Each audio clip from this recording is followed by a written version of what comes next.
And, for some reason, it is impossible to even get them to admit it.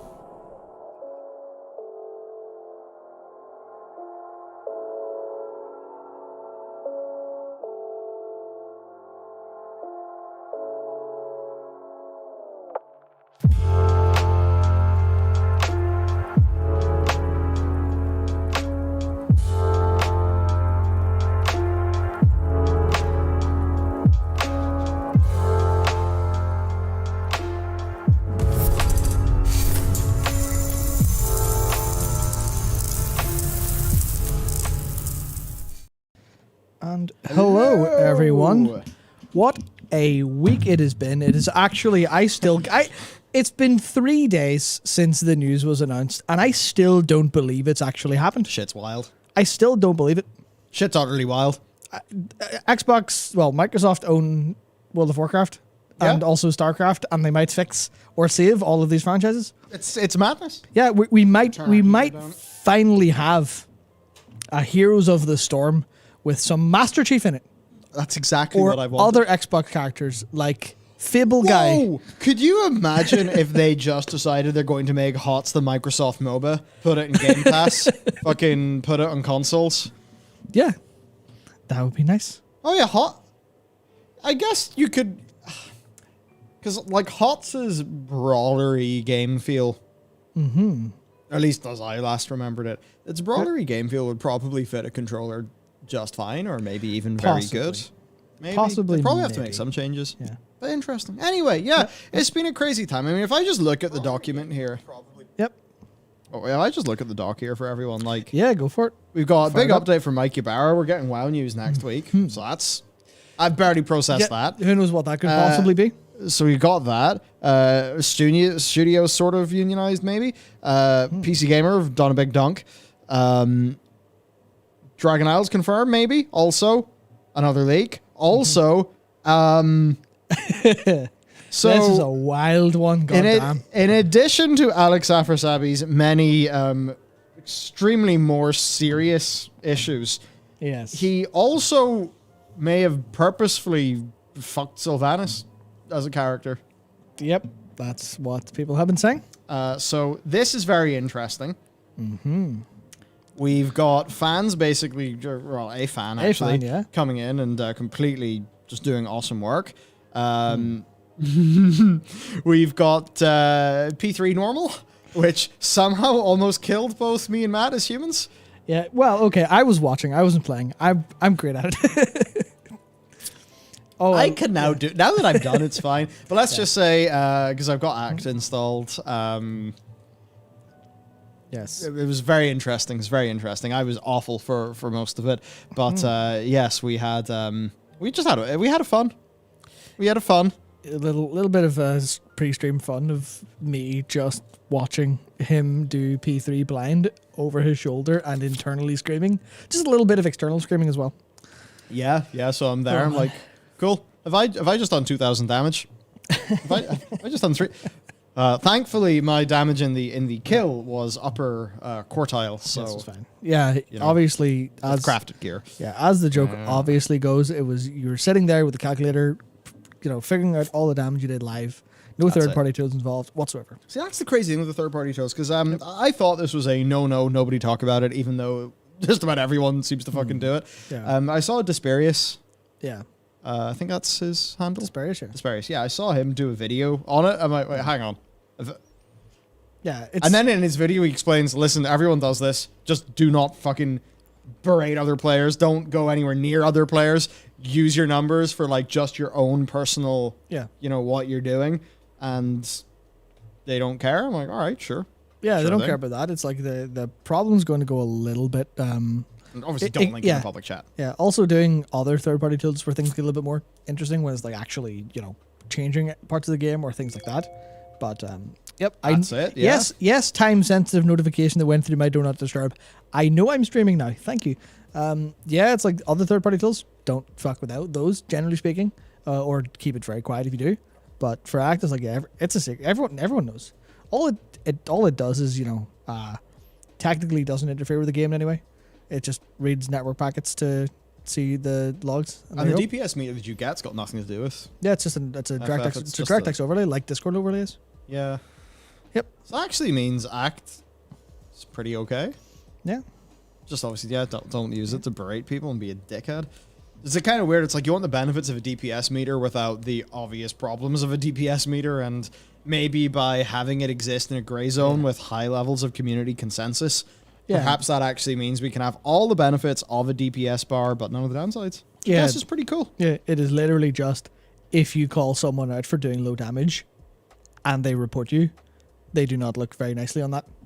Because they don't like you saying anything bad to people anyway. But yeah, so it's interesting, you know. Game community good. Mm-hmm. Game community good. Yes, man. There's so much to talk about. Yeah, okay, we should probably move on. So let's figure out what should we do. I think we'll just start at the top. Mike Ibarra, who's now working for Microsoft again, as Mastermind pointed out. Yes. Yep, he's back. The sleeper agent there the whole time, allegedly by no one. Well, the big thing he said. Well, I guess we'll start with what's at the top of the dock. Mm-hmm. We know we need to deliver content to our players on a more regular basis and innovate both in and beyond our existing games. So what I want to do is I actually want to break these statements down slightly. Yeah. Because there's a decent amount sort of nested within this. Mm-hmm. So regular basis. So this is basically, I mean, you know, admitting that their schedules are all fucked.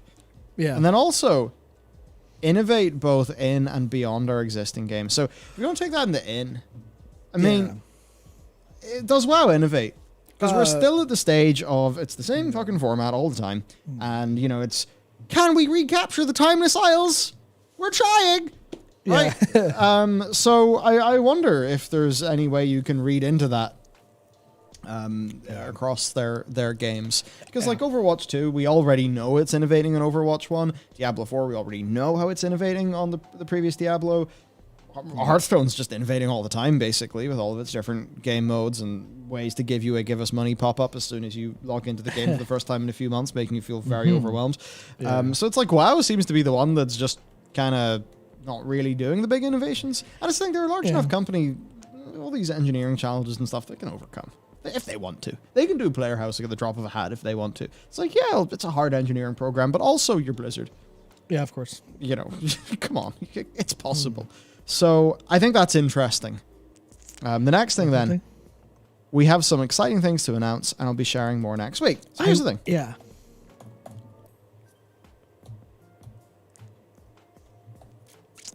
Oh, underline and bold, yes. There's S. So.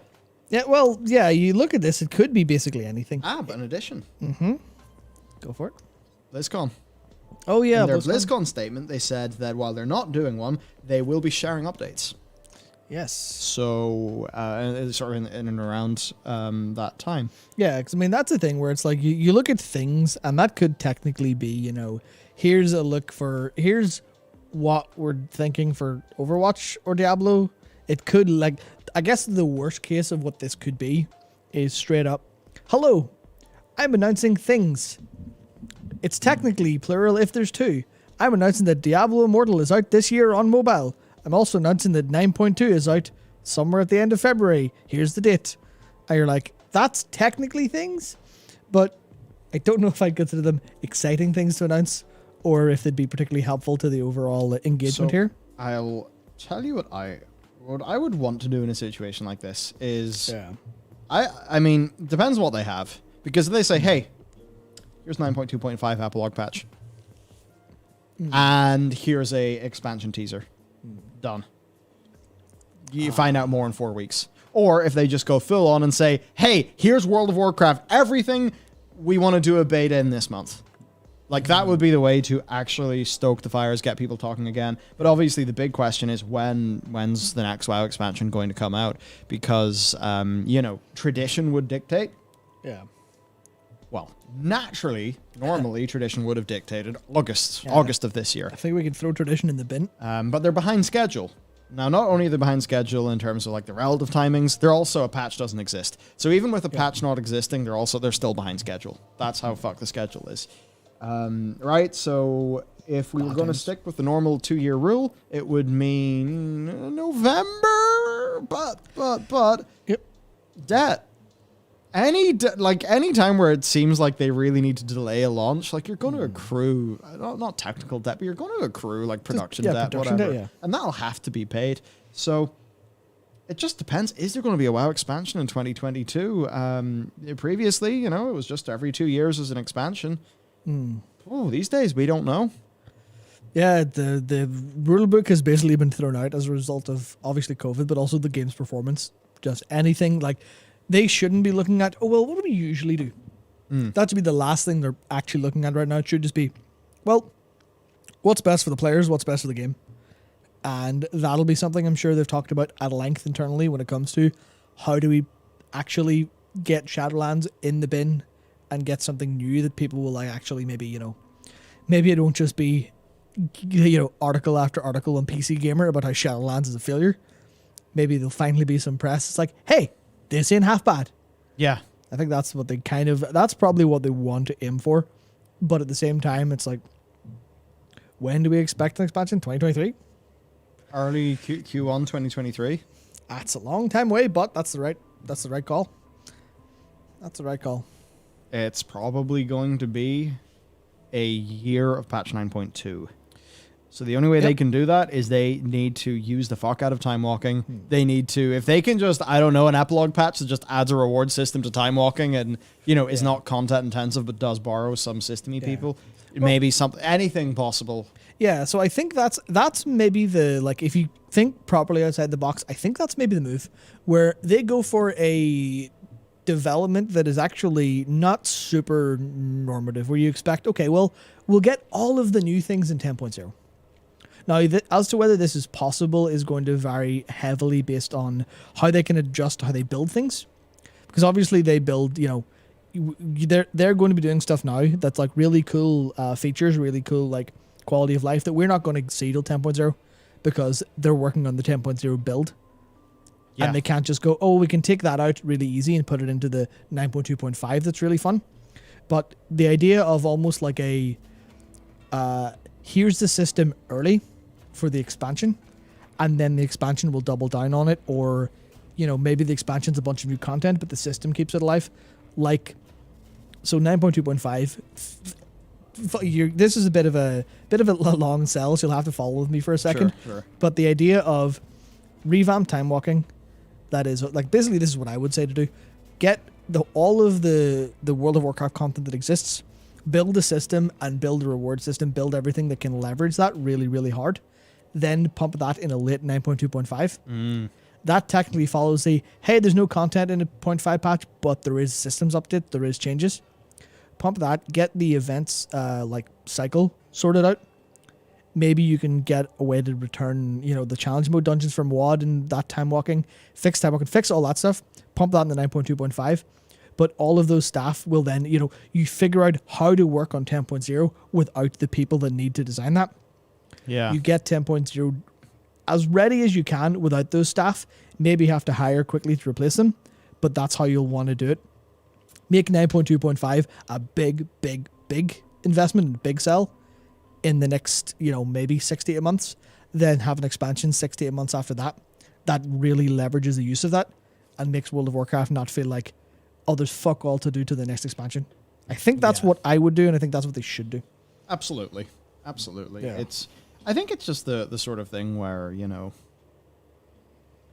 the less your next expansion has a humongously daring, big new borrowed power system, maybe the more you can actually free up those resources. Yeah, that's exactly the thing, where you take all the systems designers from 10.0 systems that you might be working on, like, we need to get the engagement in. Pull them onto 9.2.5, something that's long-term instead of short-term, and there you go. You now have this...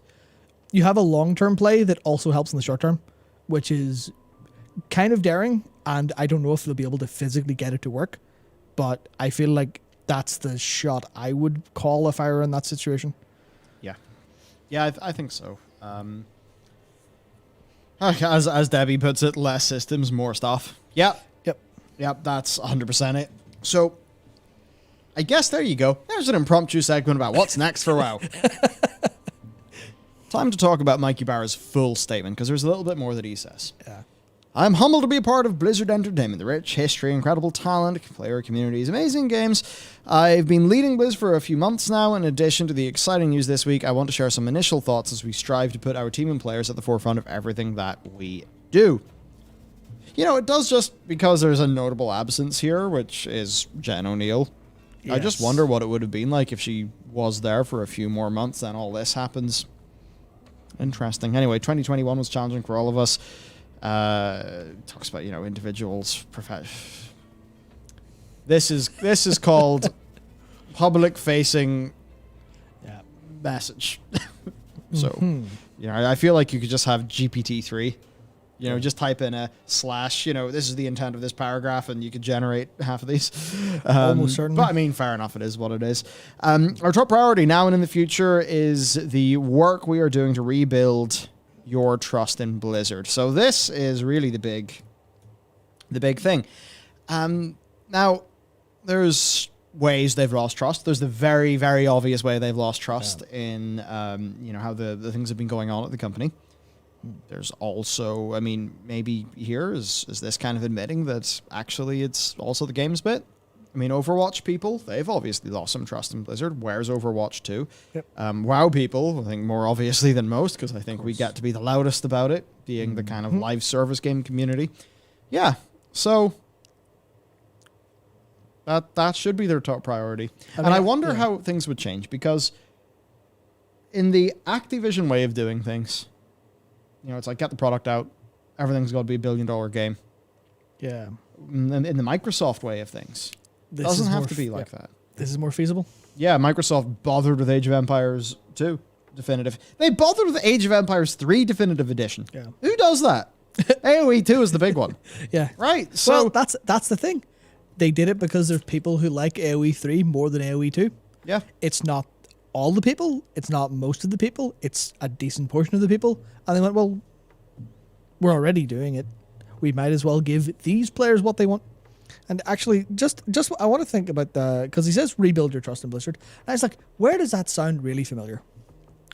There's a news video, I think it was last week, where we were talking about BioWare and how we were saying could almost never imagine a world where, because they said rebuild trust and rebuild faith. I can't remember exactly the words, but it was the same thing of this, like, this not literal, but a tacit admission of guilt. Yeah. And I remember thinking, and I think I said, I could never see this from Blizzard. If I saw this from Blizzard, I would be surprised that they're actually willing to admit that they have problems. And obviously it's been a tumultuous week, so it's like, I kind of didn't realize this immediately when I read this, but this is definitely them going, yeah. Or at least it's Mike Ybarra going, we have problems to solve to our players. Yeah. And I think this is the first admission. And there's one here, Debuta says, wait, why'd you release a video 20 minutes ago about the deal not going through? Yet here you are saying it, well, I'm so lost. Worth watching the video because that is about why it might not go through. It's why there's a question mark in the title. And the reason why it might not go through is, of course, antitrust. And we basically run through the entire antitrust situation. Yeah. We do believe it will go through, but there's a chance it could be an antitrust challenge, a decently real chance. For like, I guess the super hyper TLDR is we're all going to assume it is because they likely wouldn't have done it if it wasn't going to go through. No one knows, but because it's the most likely, and also just the entirety of the discourse is assuming it will. Yeah. So for all intents and purposes, we're assuming it will, but it also might not. So that's another great point. Phantom Dust remaster. It's like, yeah, you didn't need to do that, did you? Yeah. It's good that you did. Yeah. So continuing on then, watching Blizzard work as creatively and diligently as we have throughout the challenging time top of the pandemic. I mean, that's actually pretty major. Because usually whenever you hear these challenging times, these trying times, it's obviously people talking about COVID. No, he's making it very clear that the challenging time he's talking about is the state of the company. Yeah, on top of an ongoing pandemic has been inspiring. Navigating these challenges, evolving our processes, being introspective, looking how we can improve our culture, shows strength and commitment. Good. Also, so here's, was also encouraged in reading forums, social posts, and emails from people within and outside of Blizzard standing up for what's right and lending us your guidance. I want you all to know we are listening and we are committed to change. He talks about, as a first step toward improving communication with the community, I want to highlight some internal actions we are taking. Okay. So, they are measuring executive and management teams directly against culture improvement, meaning that their and my own success and compensation will directly depend on the overall success in creating a safe, good work environment. They're dedicating more full-time roles and resources to culture improvement, which means there's a new team. So there's going to be a culture leader who will help them maintain the best aspects of what they have, but then, of course, change and evolve. New organizational leader for HR. That'll And be welcome. a DEI leader. And we are committed to staffing these teams as a priority. So, essentially... Alex says bring Mike Morhaime back. Here's the thing. Mike Morhaime was asleep at the fucking wheel for all of this shit. Yeah. That's it. Mike Morhaime let Alex Safarsabi fucking predate as much as he wanted, and he almost certainly knew. Mm-hmm. And unfortunately, that's the rub. I don't like that is the rub. Yeah. Personally, I really don't want that to be the case. But, there's accounts of Afrosabi, actively doing Afrosabi things in a fucking lobby where Morheime's in it. Yeah. And I think Morhaime was just off talking about things he was passionate about. That's the thing. I'm not saying that Morhaime was being bad. I'm saying he was asleep at the wheel when it came to these issues. Indeed. All this cult stuff. Yeah, culture leader.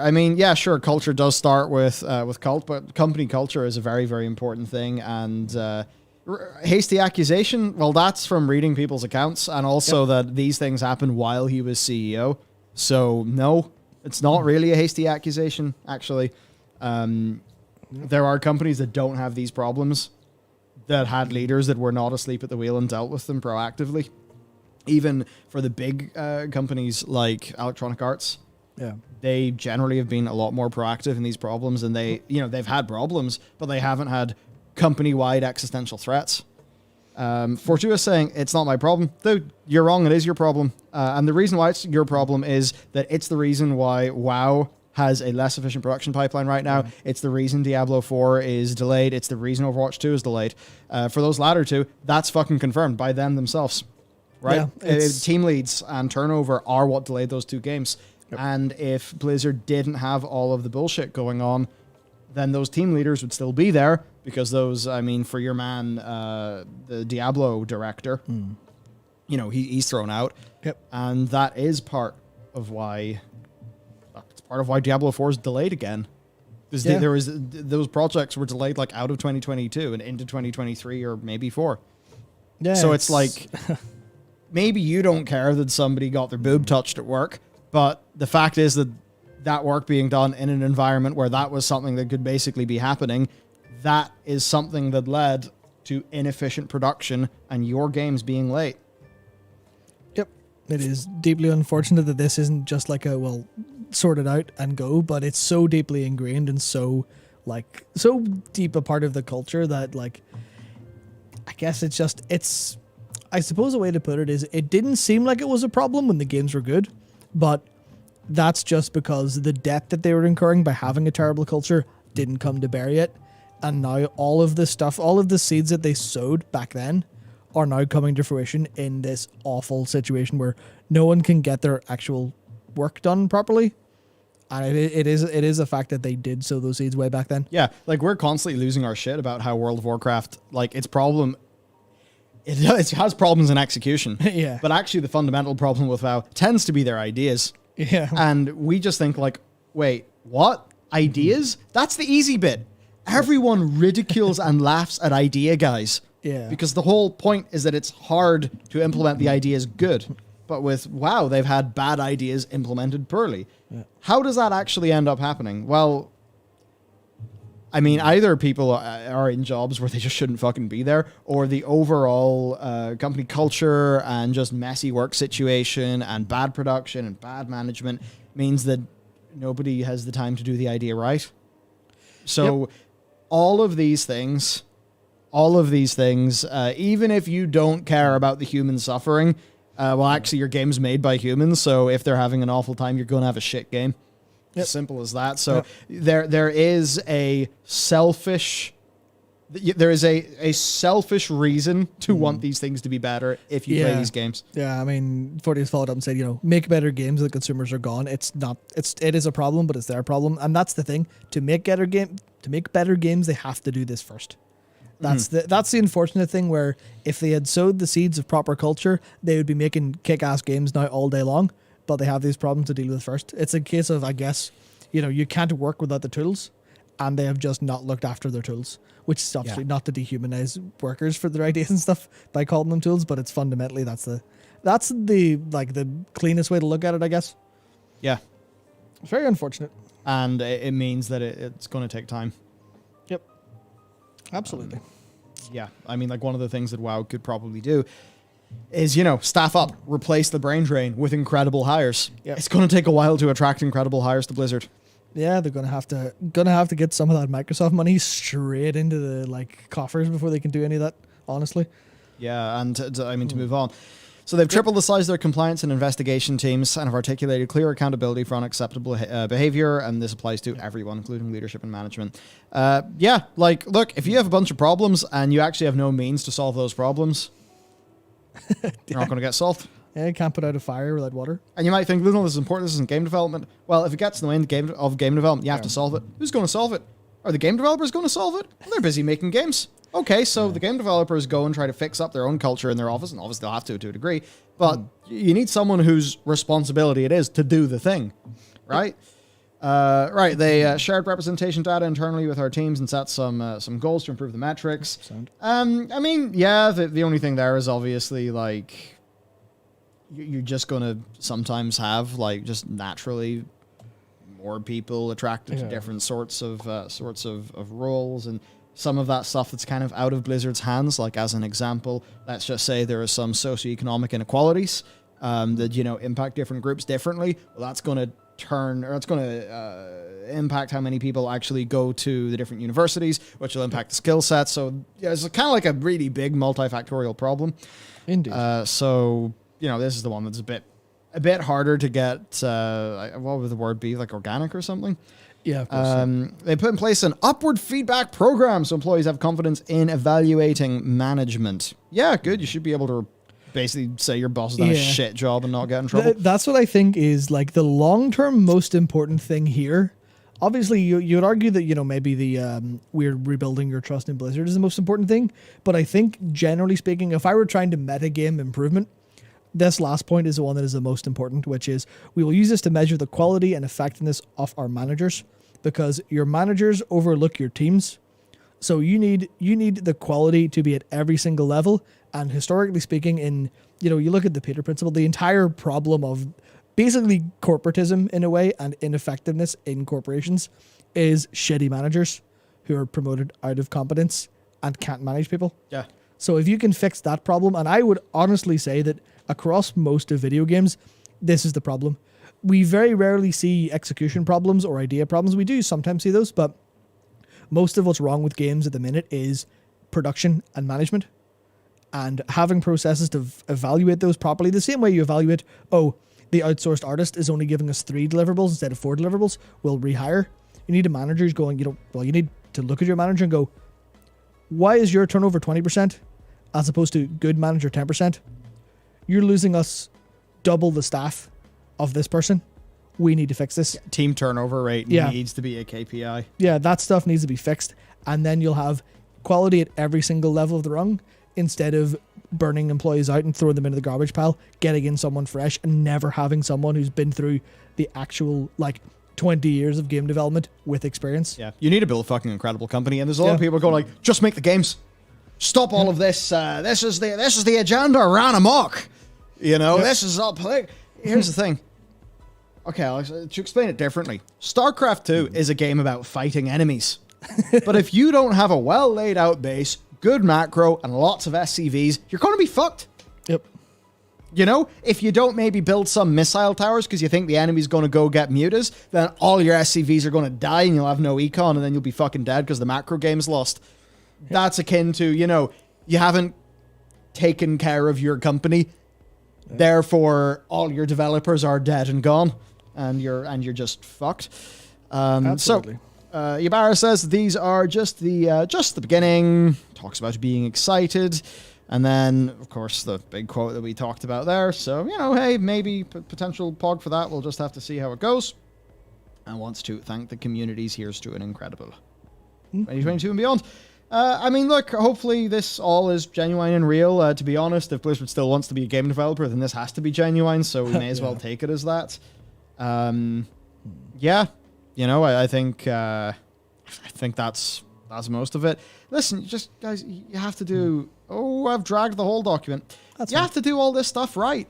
You have to do it right. But I think the problem is you have to do it right. And by us actually seeing publicly that they're fixing it means they've done it wrong. This should be the stuff that no consumer ever has to consider themselves. They should never have to go, oh, well, is the company culture this company right or wrong?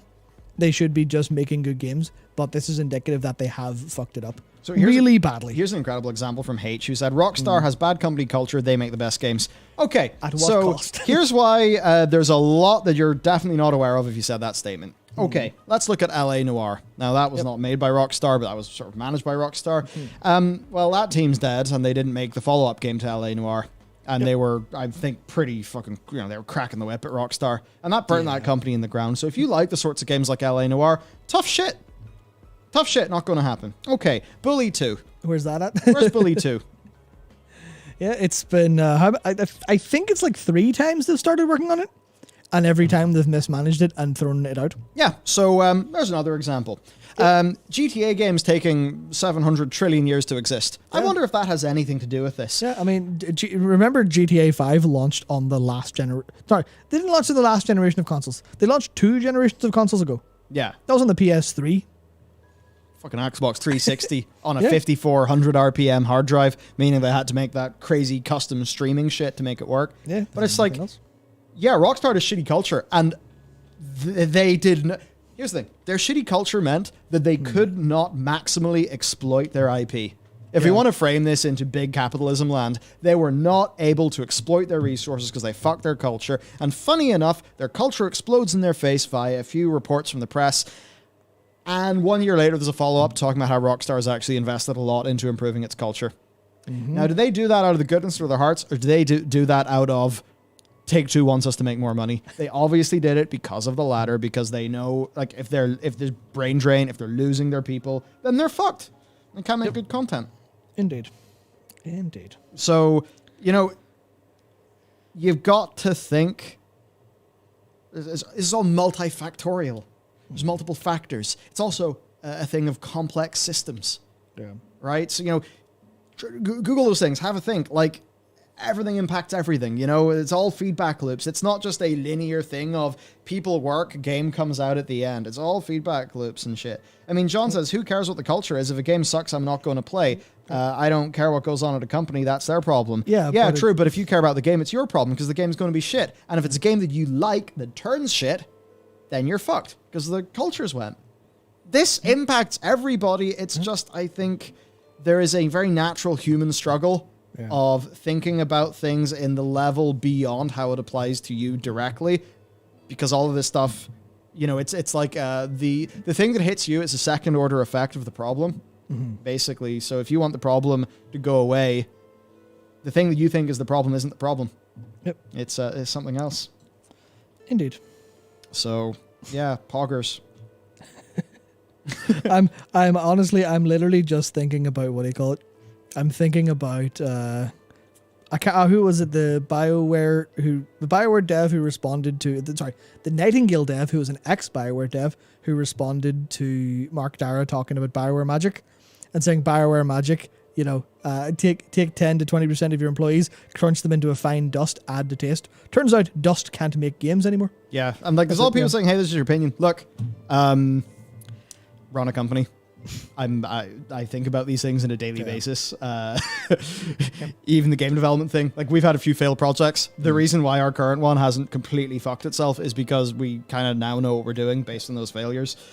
So, like, this is, yes, this is analyzing what's happened. It's also applying personal experience. This shit's really, really important. Really important. yeah, most of the time we've fucked up a project, it's not because of our creative ideas or our game vision. It's because of fucking up production, fucking up management. You know, that's what fucks it. Yep. So I think it's just that thing. Yeah, just try to think like a little level bigger, I guess, on some of these things, and just especially think about second order effects. Absolutely. Of things. Okay. Right. Moving on. What Microsoft owning Warcraft means. Yep. Actually could mean quite a lot. A surprising amount in, like, I don't think very much in the short term, but obviously short term, they don't actually own the game until, like, maybe the end of this year, so we'll have to find out what that means. But long term, really, really big. Yeah. Really big. Possibly. And I think the first thing is we've got to talk about incentives. Because there's different incentives in these two companies. Activision and Blizzard. What were they? They're a third-party publisher. So, insofar as they own a platform, they have Battle.net. So that would definitely give them an incentive to grow Battle.net. They're only doing that with their own first-party titles. They were obviously not interested in being a platform holder. Of course not. They were very focused on just maximally exploiting their franchises. Now that's going to give you a lot of. I mean, it does have a long-term incentive of don't fuck the franchises, but it has quite a short-term incentive of okay, we got to rake it in from these things. Whereas if you look at Microsoft, what does Microsoft want to do? It wants to grow their overall long-term enterprise value, which is basically going to mean they want more Game Pass. They really want more Game Pass. You know, they like the idea that Xbox is also a Windows thing. Yeah. So how do they do that? Well, they do that by not burning through their potential for short-term money. They do that by long-term and big things and not hyper-optimizing the nice-to-haves out. So if you look at Activision Blizzard and they were to apply the Pareto principle to their overall business, they're swiftly going to decide HOTS is dead, StarCraft is dead. Pareto principle, by the way, also known as the 80-20 principle, is that 80% of your result comes from 20% of your thing, or your effort. And if you look at Activision Blizzard games, think about the quantity of developers that they have, think of their revenue split from all of those games, and I think you could definitely see that StarCraft, HOTS, not pulling their weight. And if you look at Microsoft, like, why the fuck do they bother with Age of Empires, an RTS? Like RTS, really? The genre that Blizzard Entertainment, fucking pioneers in this space, no longer would touch?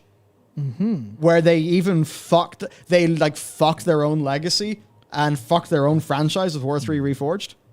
Right? Like, so the incentives are different. Blizzard now Blizzard under Activision Blizzard King was interested in getting as much money from all the things as possible, not bothering with dumb things like RTSs, just sort of doing what's really making the money. All the things we heard about, everything's got to be a $1 billion franchise, $1 billion game. StarCraft will never make $1 billion. Yeah. Whereas Microsoft is like, does Microsoft think that Age of Empires 2 is going to be a $1 billion thing? No. Nope. They don't but give they a shit. know it's important. And one of the things I brought up with I was looking at a news video a while ago, is the Epic Game Store. What does Epic want? It wants market share. It doesn't want to make money right now. So why would they get Phoenix Point, a spiritual successor to XCOM? It's because they want that type of player, right? That they're trying to acquire those players. So Microsoft platform holder, Epic platform holder. So if you want to be growing your platform, creating that long-term value, you're going to have longer-term decision making, and hopefully that means more investment, less of more of a focus on growth than profitability. Because basically, if your growth is really stagnating and then you sort of switch gears over to profitability mode, you'll make more money, but maybe you'll be sacrificing growth. Maybe you won't be doing everything that you could be doing to make people, happy. Yep. So if we're going to think about this in the context of Warcraft, then the question is, what does it mean? Well, champion! Yep. Windows 11 is ready! Please install. But what could change? What could it mean? A lot of things, but who actually knows? So, like, generally speaking, like it'll be a long time before we see any of this. because the deal won't close till sometime between July 22 and June 2023. Bobby's contract ends in March 2023. He could be out earlier with his golden parachute, or they might keep him around to, he'll just leave with the 400 million of Activision stock he has as opposed to extra money. But it's just like, until then, nothing theoretically, except for the fact that they now know this is going to happen, so they'll maybe clean stuff up, maybe act a little bit better, because, employees will see there's hope in the future, so they'll kind of look and go, okay, we can maybe struggle through this in the hopes that something better will come along next year. But then you look at it means basically Phil Spencer will have high-level oversight of Activision Blizzard. Yeah. That's what it means. Phil will be the man who goes, well, I think growth is important. I think everyone having access to everything on the platforms, happy users means a happy company. That's what we'll do. Which then means those changes and ideas will go down the chain of Activision Blizzard, slowly but surely. Which basically means Shadowlands would have been delayed by extra months, probably literally months. Warcraft 3 Reforged would never have released like that. Mm-hmm. Which basically means hopefully we see the Xbox approach on everything. Yeah. I mean, what if Shadowlands is delayed by a month? Would Microsoft have allowed it to be delayed by 6? Oh, yes. Because the thing is, everyone's going to be angry, but... Definitely. Do you think Ian looked at the launch of Shadowlands and thought, couldn't possibly make it better? Every developer working on that project... Perfect. The thing people don't get is that generally the devs are... The devs are pretty aware of problems. Yeah. But, the game has to come out. It has a date, so fuck you. Yep. Right? We've spent the marketing budget. Yeah. Come out. Yeah, it's like that thing, even with QA and bugs and stuff. It's like QA basically catch all the problems. The devs just don't have the time to fix them. That's usually what actually happens. Yeah, I think obviously people are really, really upset whenever games come out that they want to play and aren't that good. But I think generally speaking, the passionate developers of the ones who have remained passionate about the project and QA are probably the people who are most upset. Because I don't know, if you're in any capacity a creative or care about your work and you release bad work, that feels fucking horrible. Awful. It feels worse than engaging with someone else's work that's worse. Yep. It's just like, oh shit, what have I done? And it's not even my fault. Fuck. And Microsoft knew that if Halo Infinite came out with, they delayed Halo Infinite a year to the point where the new Xbox was going to fight Sony with Miles Morales with nothing. They basically took a massive L. Yeah. Massive L. Because they knew that if they fuck that up, then Halo will have had 3, I think that every 343 Halo game has had really strong redeeming qualities, by the way. Yeah. But they would have had 3 Halo games that had issues. And they would have... They probably could have got more Xbox sales. Yeah. But no, they delayed it that year. So maybe Microsoft would have delayed Shadowlands by 6. Yeah. Maybe the devs would have maybe their cries would have been heard. Yeah, and if you want to see a little bit of statistics for, Halo still came out okay, so clearly it was fine. You think about what they lost, think about the current state and what they, the sacrifice they made to make that game okay. Ampere Analysis forecast I think it was just today actually. Oh. The PS5 will outsell the Xbox Series consoles 2-1 this year. So, spurred on by that initial wave of the PS5 won the first year because it had the games, that momentum that they built up, because you have to think of the network effect of consoles, because you're not going to buy a Series X if you're big into multiplayer games and your friends are all on PS5. It's now just going to double its sales this year. Obviously, this is an analytics firm, but, they're likely going to be off by a bit, but they're talking 18 million sales for the PS5 versus 9 million for the Xbox. And that is 9 million people on your platform, if not more, that they, obviously it might not have all been Halo, but that was a risk they're willing to take. Yeah. Because they wanted the game to be good. The only question I have there is how much of that is supply constrained? Because I have a feeling that neither is I think they have abundances of demand. Yeah, but it's probably supply. Both are currently supply constrained, yeah. Yeah, wild. Before he says PS5 plus PC equals win. Yep, it's what me and Matt are rolling. Yeah, for sure. Now, it's also, I think, kind of telling a few people who work in Q&A, testing, etc., in chat being like, "Yep, we catch him. Yep, bosses don't care." And yeah, man, it's unfortunate. But then also there's some of those realistic things. If it's like, your publisher, maybe you have a contracted thing, or like we have to release in these 3 to 6 months, and this bug, it's a shippable.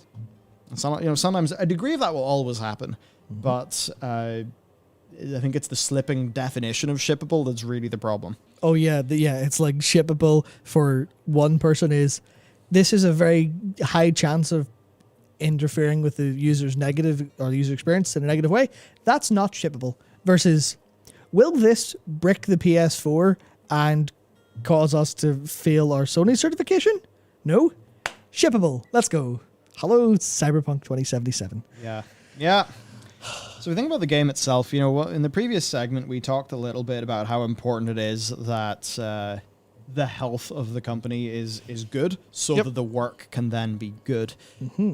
So to talk then about things like Age of Empires 2 and 3, definitive editions, fantastic remasters, and both have had their issues, but generally they're great. Age of Empires 4, not perfect, but great. And in a way that it does respect what Age of Empires is. Halo Infinite, we just talked about that. And then the employee culture at Xbox Studios reportedly being good. I've saw some Blizzard dev people basically sort of say I've heard good things from my friends who work there. Now, improvement. This is an improvement from what we'd heard in the longer past. Yes. Maybe 343 having some pretty significant issues, but apparently it's getting better, so they're being real with it. Yeah, I mean, I think that the thing here is that it doesn't necessarily have to be perfect, but as long as it's a substantial improvement, then I think that's it's like it's written here where it's they will still suffer from industry-wide problems because the industry has a lot of shit to sort out. But generally speaking, if it's an improvement, then that means Blizzard games and Activision games will be better. Yeah, or should be. Should be. Indeed. Now, World of Warcraft and Game Pass, probably not. No. Because, it would be passing up a lot of free money. Yeah. But maybe introductory offers, things like that. Often, you're on Game Pass, so maybe that will entitle you to a month of Spotify or something like that because of a deal that gets cut. So they could do that. But it depends, BNet and Xbox integration. Like now, Microsoft actually runs 2 platforms. Once the deal passes, they'll run 2 PC distribution platforms. One is Xbox and PC. The other one is Battle.net. So what's going to happen there? I imagine BNet will be BNet. Microsoft probably won't want to kill that. They know it's pretty core. Yeah, it's too built up on its own, especially with the weight of Blizzard people being there. But I think I was really struggling to think of how they could woe on Game Pass or have any inclination there. You would think maybe with their 6-month sub strategy there'd be something there. Yeah. But it might actually work the other way. You might get a 6-month sub and have a month of Game Pass. Likely not, because they'll want to keep that ecosystem likely self-contained to keep everyone super invested in Battle.net instead of maybe pulling them out into the Game Pass wider thing. Depends on how they strategize it. But generally speaking, you'll likely get some decent bonuses. Yeah, and any integration between those will be easy to do now that they have the same owner, right? Yep. So also Game Pass owns. Yeah, just general. That too. Game Pass is stupid good deal. Stupid good. Yep. So World of Warcraft on console. Let's talk about the points and say yes. Xbox's whole strategy is all the games everywhere. Also, Elder Scrolls Online, it had been on console anyway, but it is on console, which maybe we should mention. Maybe they see, ESO does pretty good on console. Maybe it's a bit of a sleeper hit there. I have no idea, by the way. And then they think, okay, well, this maybe tells us that we should just do it in Xbox. Yep. Now, WoW has native controller support as of Shadowlands. It does indeed. You don't need to use WoW Mapper anymore. Nope. Also, current consoles are just PCs. Yeah. Not really, but... There's no fundamental, big issue in porting. Yeah, it's not going to take, 8 months of engineer time to get it to run. It shouldn't take more than, likely a month or so of good engineer figuring out some of the small problems that they likely have, because I'm sure there's a lot of really interesting stuff that World of Warcraft does because it's old, but people talking about add-ons. And then I guess also Blizzard has seen success with Overwatch and Diablo. Now, what points to know? Games UI is bollocksed. Ain't just will not work. Now, the crossbar that FF14 developed is something that I think they opened up the patent or whatever, so... Oh, yeah, that's right, yeah. Anybody could use that, and it's a pretty good setup. I'd also say Monk, the developer of Console Port, hit him up. I mean, ask politely, but I'm sure who knows. But like console port's awesome. Oh yeah, that never got a follow up. I actually meant to look and see if the developer of Click was in contact with him over that being used or not, because I think that'll be interesting. I would feel worse about them using add-ons if they didn't talk to the developers about it. But yeah, legally they can, but totally. Yeah. Well, legally versus what's right, you know. Hopefully they're on one side of it now. Add-ons too. Yeah, add-ons. I forgot to write that down. And actually. I mean, I'd overall say we need. Now that I have done P1, P2, and P3, I am also completely on board with Team World of Warcraft needs to fundamentally change how it designs fights so that add-ons are completely not needed whatsoever. 100 million%. I do believe this now. Yes. I mean, I believed it before because, you shouldn't have that situation. It creates this crazy gap in your players of the haves and the have-nots. Yep, absolutely. But, something there, which I guess you could say, oh my god, it's going to simplify WoW for it to work on a console. I'd be like, is not. No. It is not. Not at all. That said, I mean, I have to imagine the Savage rating scene is a bit smaller on console for FF, surely? I don't know if it's smaller, but it's definitely it definitely exists. I mean, fuck. I might be completely making this up because I have no idea if things in my brain are real or if I've made them up and planted them as fake memories, because you can totally do that to yourself, by the way. But I think some of like the world first Ultimate clears were console players. Whoa! At least some console players. All right. Because there's nothing there that is better on a PC because you can just learn the console or you can learn the controller inputs. So I think that's entirely feasible there. So one thing, Matt, I think we actually missed a sticker. So Did we? Maybe if you could grab that in the. Oh yes, we did. It was. Killigalove, thank you for the duck sticker. I can't grab it because YouTube's good. It should be in the monetization. Oh yeah, it area. should be. But anyway, I'll take a look. I'll continue on then. Yeah. So for WoW then, new player experience would really need to be better. Especially one thing. In every way. Yep. But I actually saw a post on r/WoW where there was a new player, completely, like literally completely fresh to World of Warcraft. God knows how they ended up playing World of Warcraft today, but they did. They started, I think it was an undead male something or other, went through Exile's Reach. The very first thing that could have went wrong did. Oh no. Where they, you fight I think you hit the dummy, you hit the dude. Yeah. You fight the dude, he tells you to always face your enemy. And then the storm happens and you go inside. The cutscene worked for them, but it didn't load the island, so they just were back on the boat with no NPCs. That was the experience they had playing World of Warcraft the first time. Obviously, that's a very minor bug, but apparently was introduced in a recent patch. Happens sometimes. You need to remake a character to fix it. Cool. Yep. Very cool. So the next thing then was for a no. Xbox are not assuming control. They're the same, just that they report to Phil. Now, there was tweets from... was it Katie? I couldn't tell you. Is Katie to have the handle? Or no, it was... Was it a Jen? I'm so bad at names. But it was somebody who... she's a producer in Overwatch. And she just did this tweet that was like, no, fuck you, Bobby. All this bullshit you made us do. That is part of the reason why Overwatch 2 is late. Because we wasted so much catering to your whims. Mm-hmm. Well, that's what the old boss... And Bobby is still the boss, but he's expected to leave once the deal passes. Yes. Now, I doubt Phil's going to act like that. No. Based on what we kind of know. I would hope not. That would be better. I would hope not, because if that's been happening and we haven't heard about it, I'd be very upset. But yeah, so I do imagine that World of Warcraft... To be honest, I'll tell you what.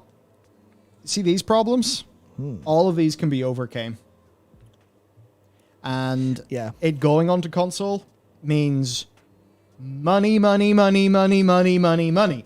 It's probably weird to think about how much money it could be. That is a massively untapped market that we kind of think, who on console is going to play World of Warcraft? And then you go, well, put it as the Activision game that has 20 years of prestige, because it'll probably be 20 years by the time this is out, by the time they have the console version ready. Yeah. There you go. 20 years of prestige, the Blizzard game you never played. Here's your chance. It's free. You get 200 years of World of Warcraft sub with 30 seconds of Game Pass. You're sorted. Like, there you go. Like, they made a big deal about Phantasy Star 2.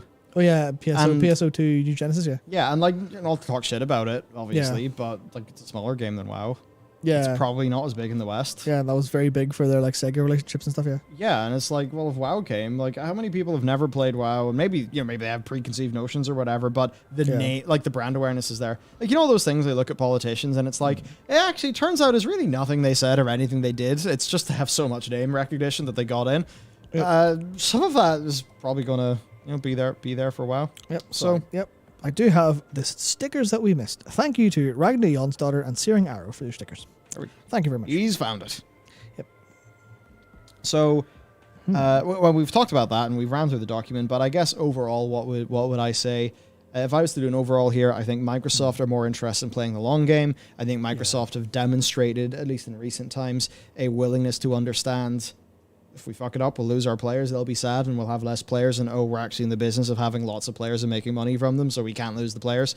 So I think with Activision, they were clearly they were happy enough to let the game have many issues and languish and have problems. But hey, run enough mount promos, we'll make our money back. It's fine. The revenue will go up. I've had, let's just say, people in my inbox be like, "Yell about money though, mounts."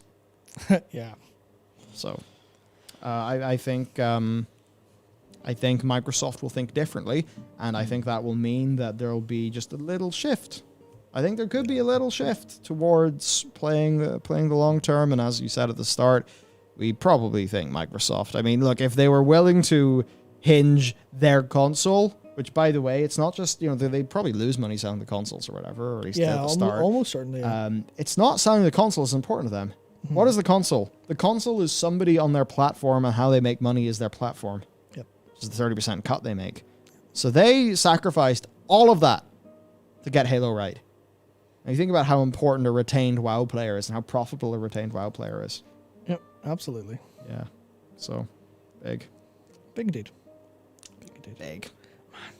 The idea of a World of Warcraft where it's like, this is a problem, and there's a response going, hey, sorry, we'll fix it. Or, oh yeah, this doesn't look very good in the beta. Oh, it's delayed by 3 months. You're like, sorry? It feels so foreign. And it's so annoying that that the barrier to that has never been specific developers. It's always been, like people been saying forever, it's been the Activision money people cracking down, but like, no, we need a release this time. Oh, and actually, another anecdote that I have to bring up, I unfortunately cannot say who this person is. I cannot say anything that would identify who they are, other than to say, your eyebrows would raise or you would be interested. Because I can't even say how. Yeah. But, you would have a think if I said. And this happened like 3 years ago, so also this is almost by the by at this stage. But this individual who would know, because I know their title, they would know. They said, dude, see all that stuff they say about Activision? Yeah. True. True. That's what they said. And I can verify this individual. And I can't even say how, because that would help give it away. But this is one of the most rock solid that I would know one of these things. And that was 3 years ago, and all that Activision stuff is true. Anybody who is saying, oh no, it's all Blizzard's, actually, it turns out it's both. It's Blizzard's fuck ups and that happening under Activision's pressure. Absolutely.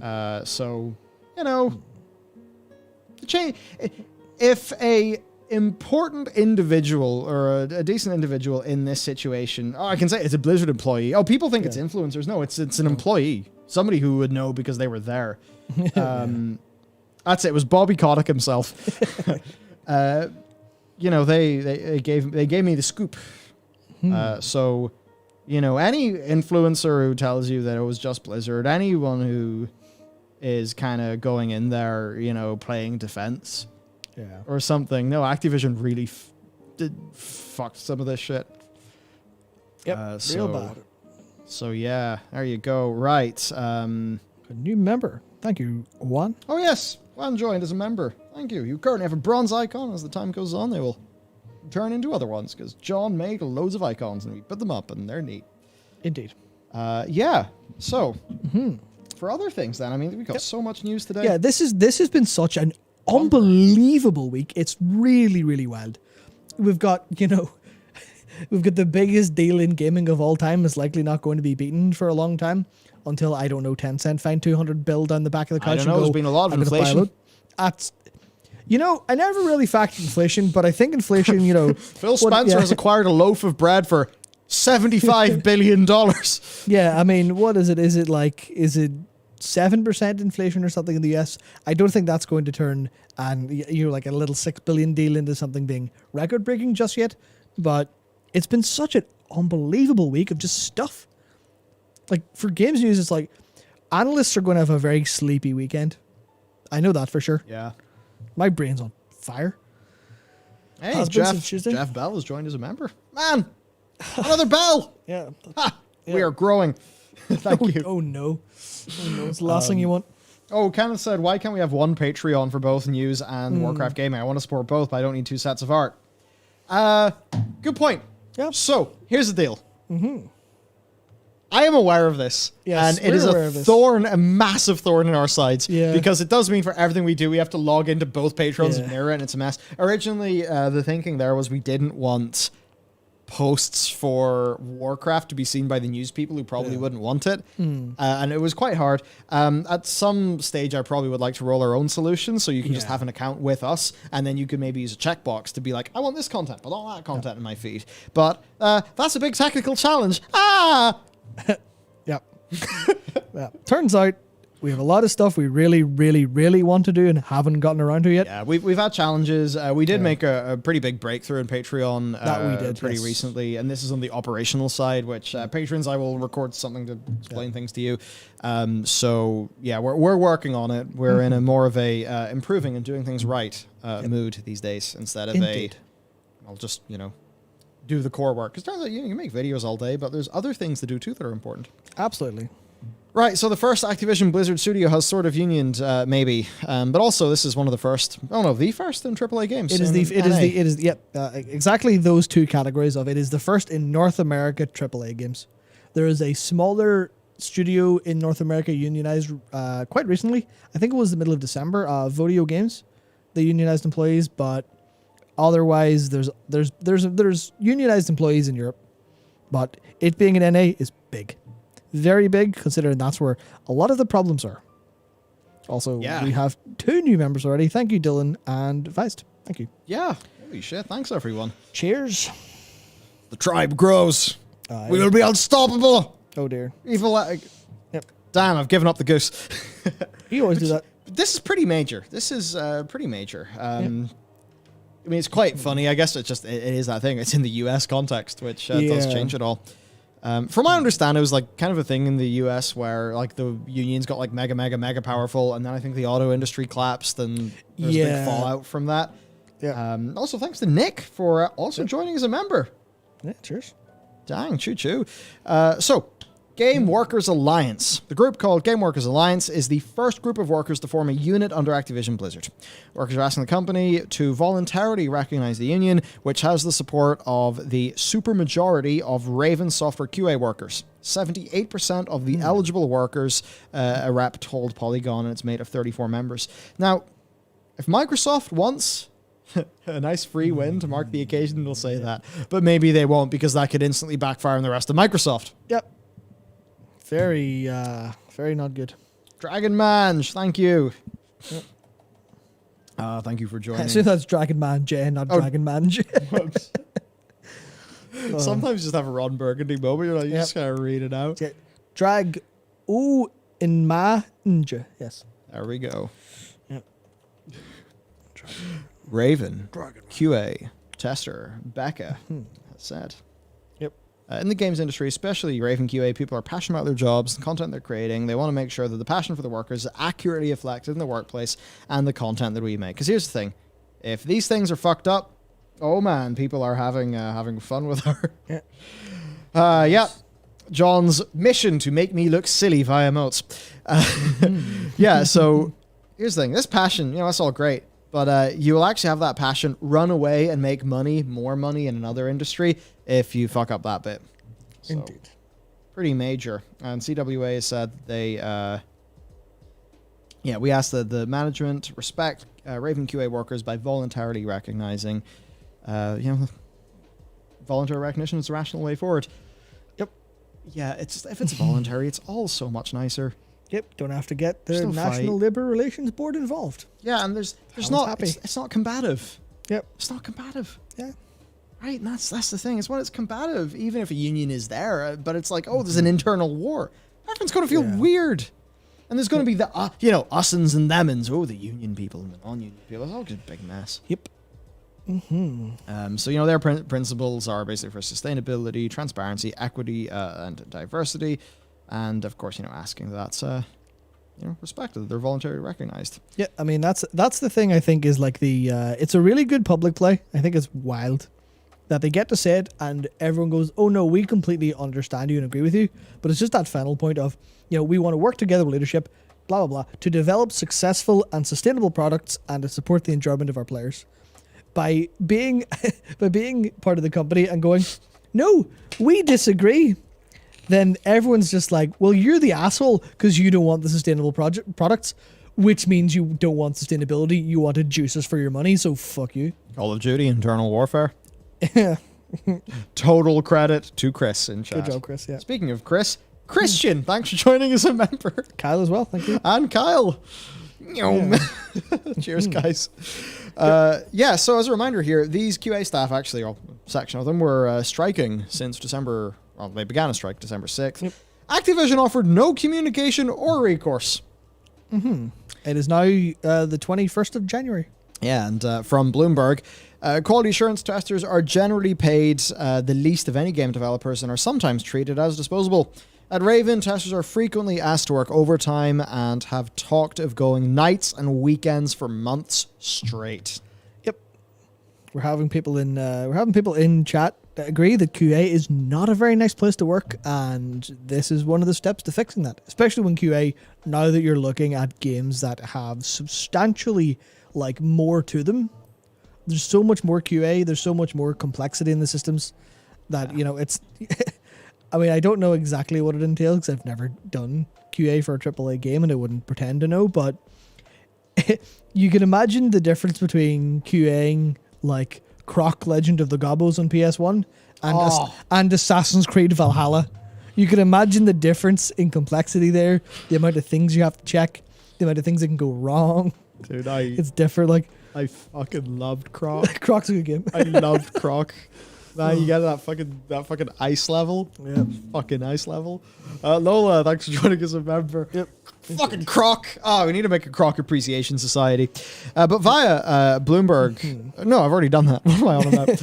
As for what's next then, and we're going to head over to Richard Hoag's opinion. It's great to have friggin' lawmen who are law people who are interested in gaming At long last. and are going to share their opinions so that we can have some legally informed takes to talk about. As for what's next then, look, if Raven and Acti recognize, then they can start to negotiate how to improve their situation with legal protections. Otherwise, if they don't respond within 5 days, GWA will file with the National Labour Relations Board. So they'll just have to play hardball. Yep. Which will be fun, and I'm sure Microsoft will have big smiles at that. Speaking of big smiles, Alex, thanks for joining as a member. Activision's response then. They have told Bloomberg that they are carefully reviewing the request for voluntary recognition from the CWA, which seeks to organize around 36 of the company's nearly 10,000 employees. Yeah, way to play it down, You little and small. Now, is it really happening? Well, let's talk about Richard. So, Polygon. Raven Software QA workers unionize within Activision Blizzard. Actually, not accurate. Per the article contents, so headline, that's what it is. The union has not been recognized yet. So I guess they're an unrecognized union right now. So they are a union. Yeah. I guess it's a definitional thing. Maybe the legal definition of union does mean it has to be recognized. I wouldn't know. But Richard says, I would not expect such recognition to come voluntarily from ABK, but an election could be in the offing. Yep. So if a majority of workers want to form a union, they can select a union in one or two ways. If at least 30% sign cards or a petition saying they want one, then the National Labour Relations Board will conduct an election. If a majority of those who vote choose for a union, then the NLRB will certify the union as your representative for collective bargaining. An election is not the only way a union can be your representative. Your employer may voluntarily recognize a union based on evidence, typically signed union authorization cards that a majority of employees, want the union, and I think it was 78%. Yep. So, yeah. Once the union has been certified and recognized, the employer is required to bargain over your terms, the terms and conditions of your employment with your union rep. Special rules apply in the construction industry. There we go. Yep. As for what could go wrong, will Bobby like it? No. No. Will Phil like it? I mean, Phil Spencer, the guy, maybe he'll think it was great, but Phil Spencer, the gaming exec, might be thinking of why a union can be a problem if you are Microsoft.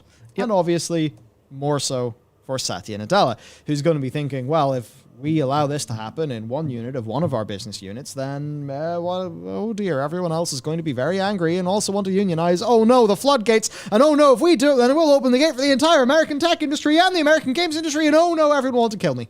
Yep. Something along those lines. Yeah. Oh no, all of our employees will have bargaining power. Obviously, there's ways unions can go wrong, but... Yeah. But they don't want it. Yep. Now, unionization at big tech companies like Microsoft is rare because when a 38-person... How many people are we dealing with here? 34. 34. Wow. I mean, these had 4 more workers. Yep. So when a 38-person group of bug testers organized in 2014, the company eventually dismissed them. Is that what led to your man, what's he called, Barnacle, the tech YouTuber who was a test engineer at Microsoft? Possibly. So there's a thing whenever Microsoft got rid of the test engineers. And then, funny enough, the lack of test engineers was felt. Yep. In Windows. Yeah. So there you go. Activision Blizzard Studio has unionized. Yep, which is, it's hard to get into just how important this is. But if it actually, if it goes through and it works, this is pretty big for hopefully game quality in the entirety of the AAA industry. Because I think if it goes through, yep. Bjorn does say, this is important clarification that you're right to bring up, Bjorn. He says, that's bull. Microsoft have unionized employees all over Europe. They live with them quite comfortably. I think it's just they don't want to throw wide the gates, as everyone's been saying in chat. They don't want to do that in America.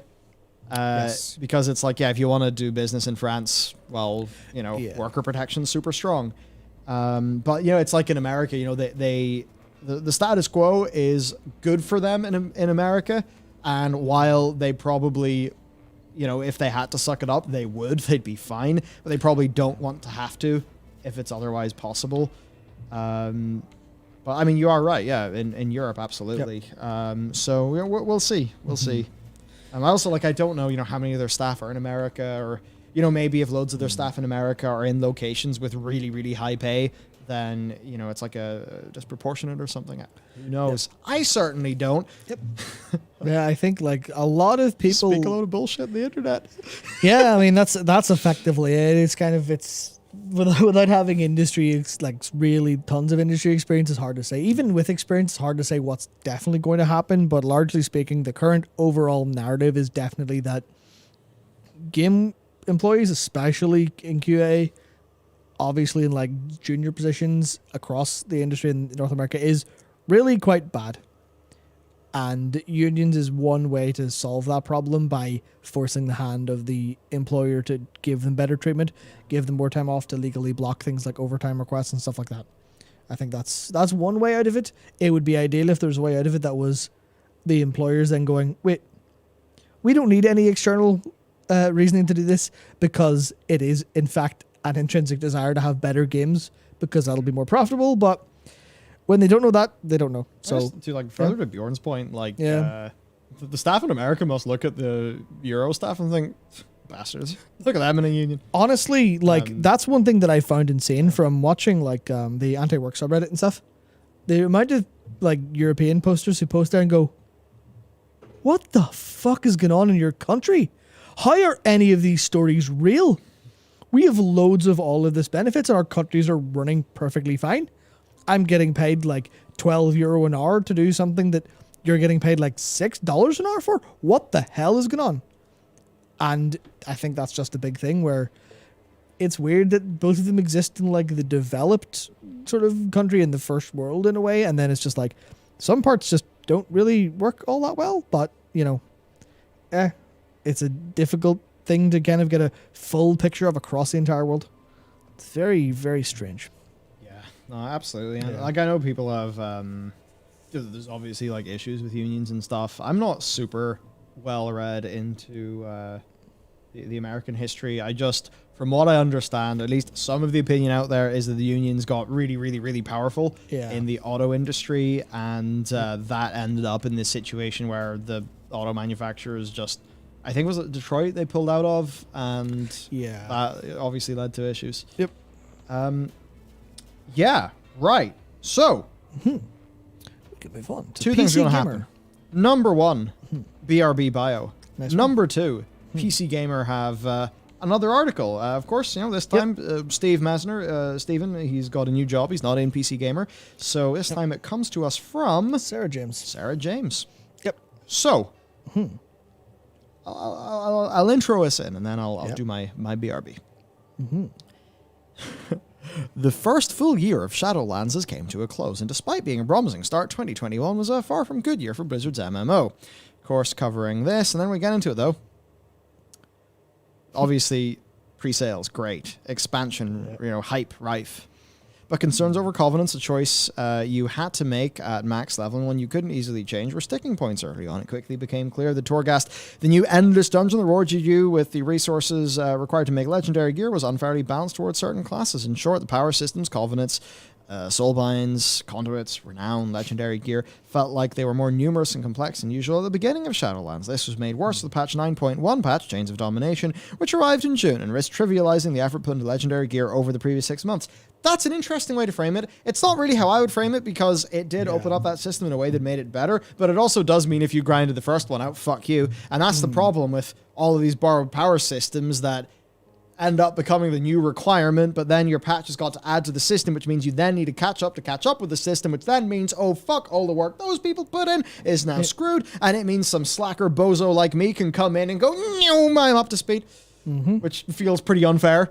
And just this whole thing of, play the patch, not the expansion, basically always means play the patch, not the expansion. By the way, why did you even bother playing the patch? We've just and then people say, for the experience. Then I say, yeah, but the grind that you had to do to be raid ready was really not fun at all.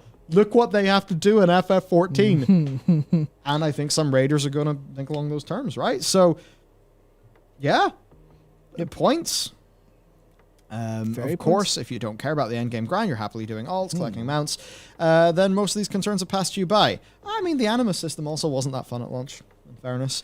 Yep. But the reality of what most of us hoped Shadowlands would be versus what it gave us are starkly different. So, Matt, could you cover how is World of Warcraft right now? Yes, it is complicated according to Sarah James. Yeah. It's just, man. It's such a bad time overall because as Sarah James points out, we're in the middle of the expansion. Players are falling away. There's no content to do, basically. Unless you, there's content in a way from grinding, but there's nothing to do, and it's so pronounced. Although, it's interesting that she goes in to say, but there's a lot to catch up on. We are 2 raids into the expansion, with a 3rd set to arrive the next patch. Those raids aren't actually relevant. Well, okay, right now, Sanctum of Domination is relevant. But, of course, Castle Nathra is nothing but a footnote. Nothing but a footnote. Unless you want a specific legendary, there's basically no point to do it whatsoever.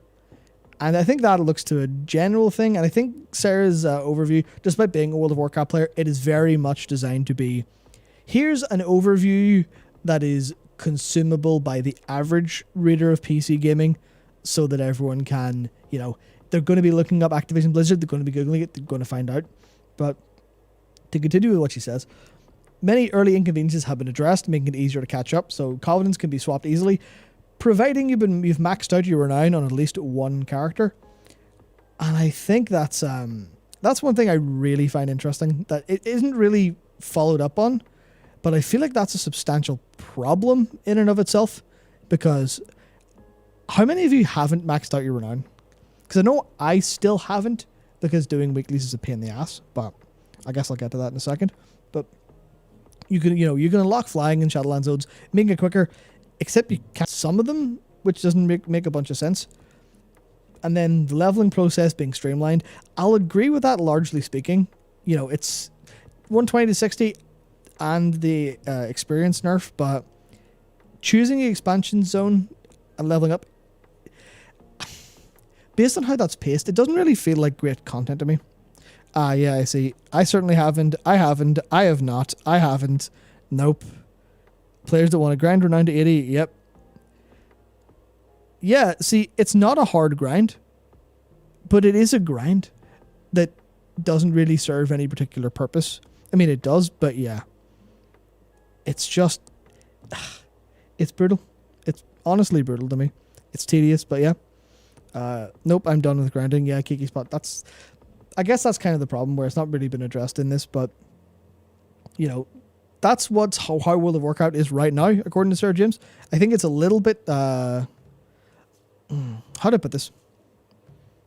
It's a little bit basic in its overall interpretation, but I guess it's for the specific audience. So then talks about what's been happening recently. The Community Council, fantastic. I don't want to be too mean to it because it hasn't seen major results yet. And every time I look at it, it's like there's not a huge amount that's sort of been improved as a result. And it doesn't look like there's a massive amount of engagement. But at the same time, they are kind of busy at the minute. So I'll cut them a little bit of slack for Community Council until we see its results in the next expansion, sort of. Obviously then, the Mage Tower Return to Legion Time Walking. Yeah, solo challenge mode, tuned to specific classes. Huge hit during Legion. Returned with the Legion Time Walking event, but it didn't return in great form, and it didn't return forever. So I had fun with it while I was there. Yeah, it was fun. It was fun. It was great, but it was still like kind of a problem. And then Eternity's End hit the PTR December 2nd. So that's a decent rundown of what's been happening recently, and it's not really been a huge amount.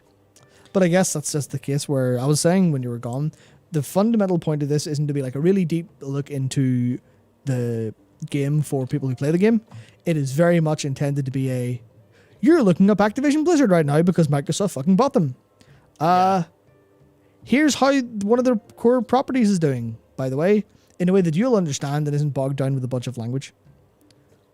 So it's definitely a basic look overall, but this matters. Yep. This is what matters. This is what the potential customers see. Yep. Exactly. And that's bad. Exactly. Because I don't think this is going to have a high conversion rate to paying WoW player. Yeah, that's the thing where if I were an investor reading this, I'd be like, this doesn't seem very good very much. This seems a bit But yeah. Then we got, I guess, to the important bit, which is, are the players happy? In a word, no. Article finished. Done. Yeah, Shadowlands has highlighted some of the big issues concerning the end-game grind and the many systems and currencies you need to feel effective. I think that's the problem, where it is just, like, seeing this... Feels an important word, and I've always said it is emotional intelligence. It's like emotionally intelligent game design that is the bit they mess up. You know, they do theoretical problems, they do spreadsheety problems. It's the emotional bit. How it feels, that's what matters. I feel like just seeing this explained in a way that's really, I don't want to say generic, but I mean, you know, for a target audience that isn't specifically deep inside it. A Destiny player really could see this and bam, they know. Yeah, that's exactly it. Where everyone's go, oh, systems, oh, that doesn't sound very good. I don't like the sound of that. Oh, whoops. And that's what was on the front page of PC Gamer. Almost like the same, the 2 times I think it was Messner had a piece. One of them was about Shadowlands, and one was about him giving up on it, I believe. And this is just another one where it's the third one in the last, I guess, 12, 13 months, where it's just, look at this, you're getting big public views on your game being bad. Front page feature. Yep.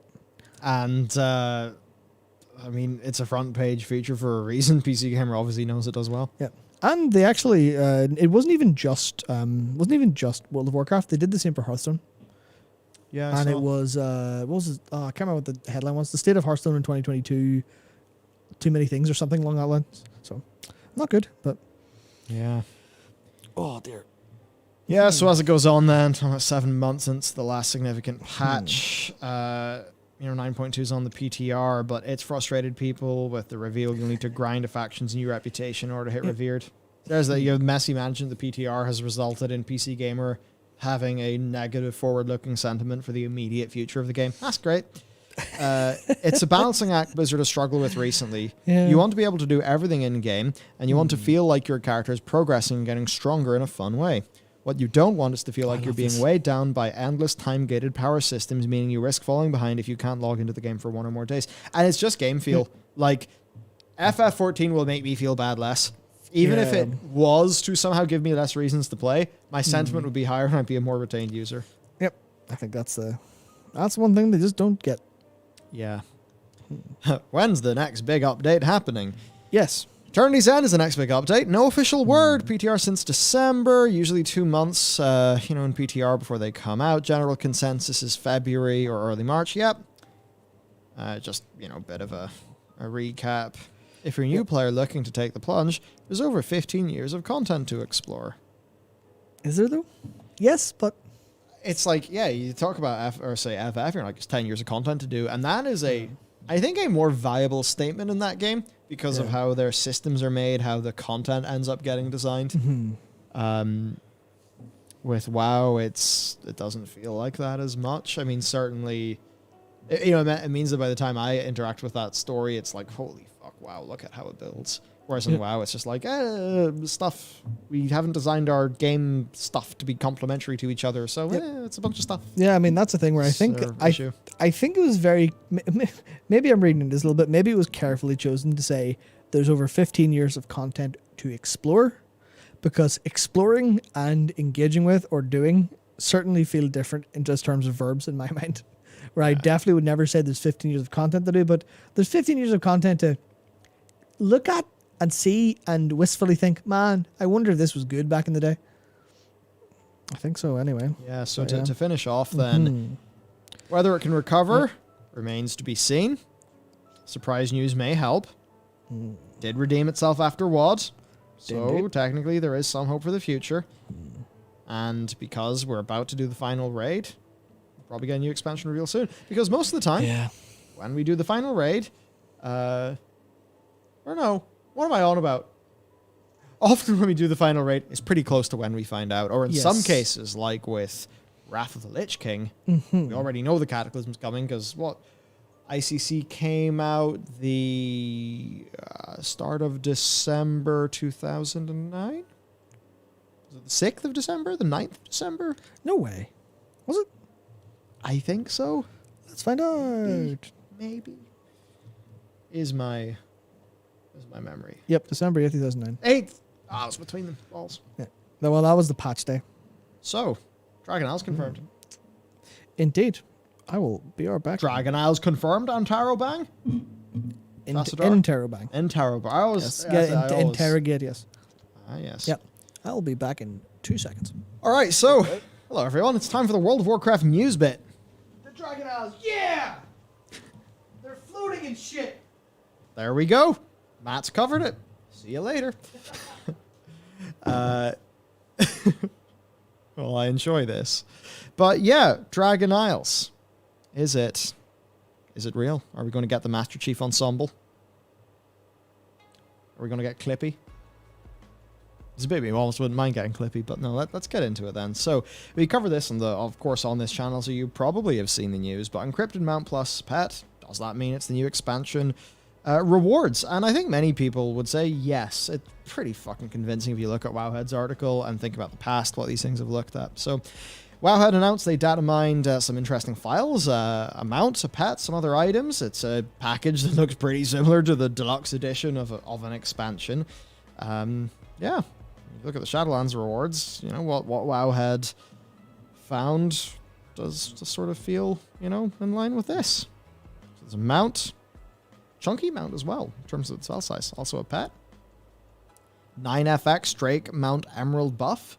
And, between that and looking at these things, it makes you think, well, that looks pretty dragony. It looks like pretty green dragon, Emerald Drake, Emerald Dream, Loon, life, stuff. Lore, it's got us all thinking in that direction at the very least. Of course, around the same time that all the leaks say Dragon Isles, we think about Rathian teasing that in Battle for Azeroth. So, or maybe it's just Lifelands. We're going to Zareth Vitae and it's... I can't wait to go to Zareth Vitae. Probably not. Probably not. I would hope not. Well, I mean, okay. I don't know. I'm trying to think of like, could they make Zereth Vitae not Zereth Mortis very obviously, in terms of what it would look like, what it would design like? I'm sure they obviously could. That's a possibility, but I don't know. I don't know. I feel like people would generally just be like, oh, because Zereth Mortis, Zereth Vitae, you've got the other 4 Zereths to go to. Very, I guess, cookie cutter is what people would be worried about. And I think if they're trying to think of that properly, they would think it through. But William Steiner says, or Stanier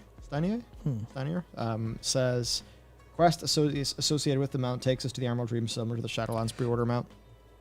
Yep. So that makes a lot of sense, actually. Yep. But they have, I think Ian pretty much confirmed, like, we're going back to Azeroth, so I imagine we do a wee visit there. So they'll probably tie it into some little storyline. Yep. Now, of course, there's also the Dragon Pack that they did in and around Christmas, which is just kind of means... Oh, dear. Matt, should we click this button? This is just called... It says don't open on stream. I'm going to do a little bit of a... I will... Let's see. Should I be brief? Has Dakor, in fact, put the porn folder in stream? Open it. YOLO. Yeah, open it. He's clearly joking. There you go. Done. Yep. Of course, it's blocked out. It's shot with a phone at a funny angle. That means it's true. Yep. Bitfrost. Yeah. Folkvanger. Ionaris. Eastern Scar. Zur Garden. Weirmar. Goronomus. North Sea. Goronos. Oh, sure. Well, yeah. Well, yep. Hey, I mean, why not? Sounds good to me. Yeah. Also, if you scroll down, you'll see the fact that it's definitely real because there's a... 15 degrees. And also, this is a WoW expansion being developed in wherever this is. Kinsley? I don't know. But obviously, image credit. Circa Nugget. Who is a, immediately was like, okay, who's that? Composer, concept artist, content creator. And the header is World of Warcraft, Lord Ozzy concept. So it is literally just, Oh, it's called. Okay, nice. Yeah, it's just having Thanks, Dakor. just having fun. But, that's kind of believable. But you know why it's believable? Yeah. I mean, you obviously know the lens flares the really one. It's lens flare. That's always what makes it. Yeah. But it's perfect. Palace of Black Prince. Oh, it's in Turkey. It's Turkish. Turkey, yeah. There we go. Yep. Interesting. That's fun. Okay, so basically there you go. That's most of the segment for Dragon Isles. The reason why it makes sense is it takes us back to Azeroth. We are going to have a major video coming out. Major. Soon. I just reviewed the script. It's soon fucking TM. awesome. Yes, soon TM, but major that will tie all of these things together in the currently established lore. But all this stuff makes sense in the lore. It makes sense with what the team has sort of indicated. I think something like that's extremely on the cards. Yep. Now it's time for some Dakor. No, sorry, it's not Dakor Rage just yet. I jumped the gun. There's Dakor Rage coming later. Yes. All right. Broker gear plus heavy costs. Okay, so actually, I've read through this because this is in one of the research docs of a script that we were kind of working on. Broker gear. So the broker gear. Here's our total cost: 2,070 sand-worn relics. Now then, how do you get these? Well, you get a daily lockout chest, which is between 12 and 21 guaranteed. Yep. Then they have from rares a 3 to 6. And of course, that's just a drop chance. They're not guaranteed. Yep. Now, in order to open the daily sand-worn chests, you need to first obtain a sand-worn chest key, which is made by combining 6 sand-worn chest key fragments. These drop randomly from mobs in Zereth Mortis, so quite similar to the keys and chests in the BFA invasion zones. Yes. So you need to farm mobs every day in Zereth Mortis until you get 6 key fragments in order to make a key to open the chest.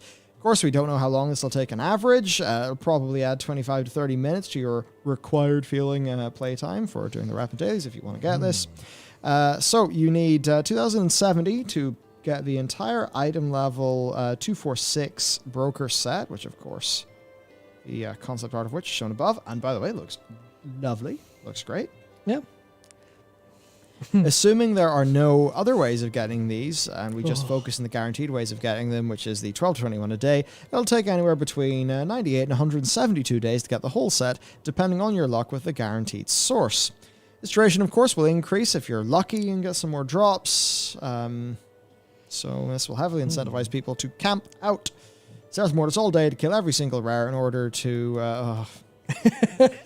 I hate what they've done with rares. Yeah. I hate that it's turned into World of stay in the middle of the map and look at Tomcat. Yeah, World of Tomcat checklist. Yeah. That's what it is. That's what it is. Not really. I mean, there's got to be another way to do this sort of thing. There almost has to be, but it's so, like... It's just brutal to me. Now, Nice Talker says, should you get an endgame heroic set within a few hours or what? No.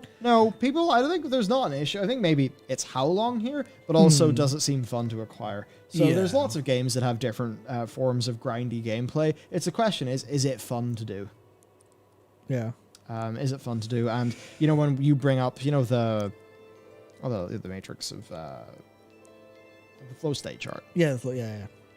And you look at the flow state thingy and it's like, man, standing in the middle of the map to zoom to a rare does not fit that. No, it really doesn't. It's just not. They definitely need to look at that and try to think, how can we make this a more compelling experience? And obviously don't just look at hunt trends or anything like that from FF. Don't look at those, because those just be, they're fine. But maybe that's what they want with a rare idea. They really need to reevaluate what rares actually are. Decide if they should be vaguely challenging in combat or not. Figure out some, solid way. Because I know they do a lot of it in Korthia, but calling them out before they spawn reliably and giving people plenty of time to get there is always very nice. I don't want to say maybe get the NPC scan alert noise that you can turn on so you can get an alert when something appears, as opposed to having to keep the map open. But it's just not a substantially fun activity.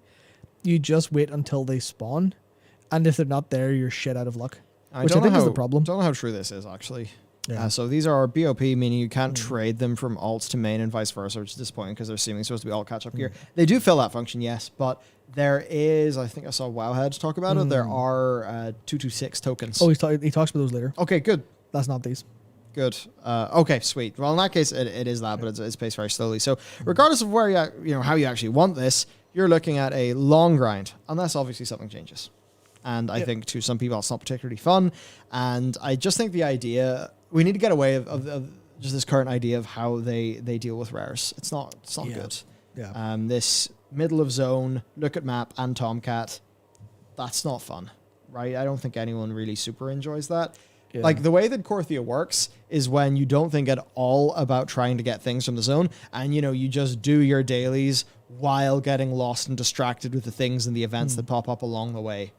But then it's like, as soon as Korthia turns from that into, as soon as it turns from that into, like, this is your daily checklist and this is how we've designed the rewards, then that's no longer fun. Yep, precisely. Yeah, so there we go. That's the broker gear. Now to move on then, 4 cinematics coming in this patch, and they're really short. Well, okay, one of them's a bit more long, but...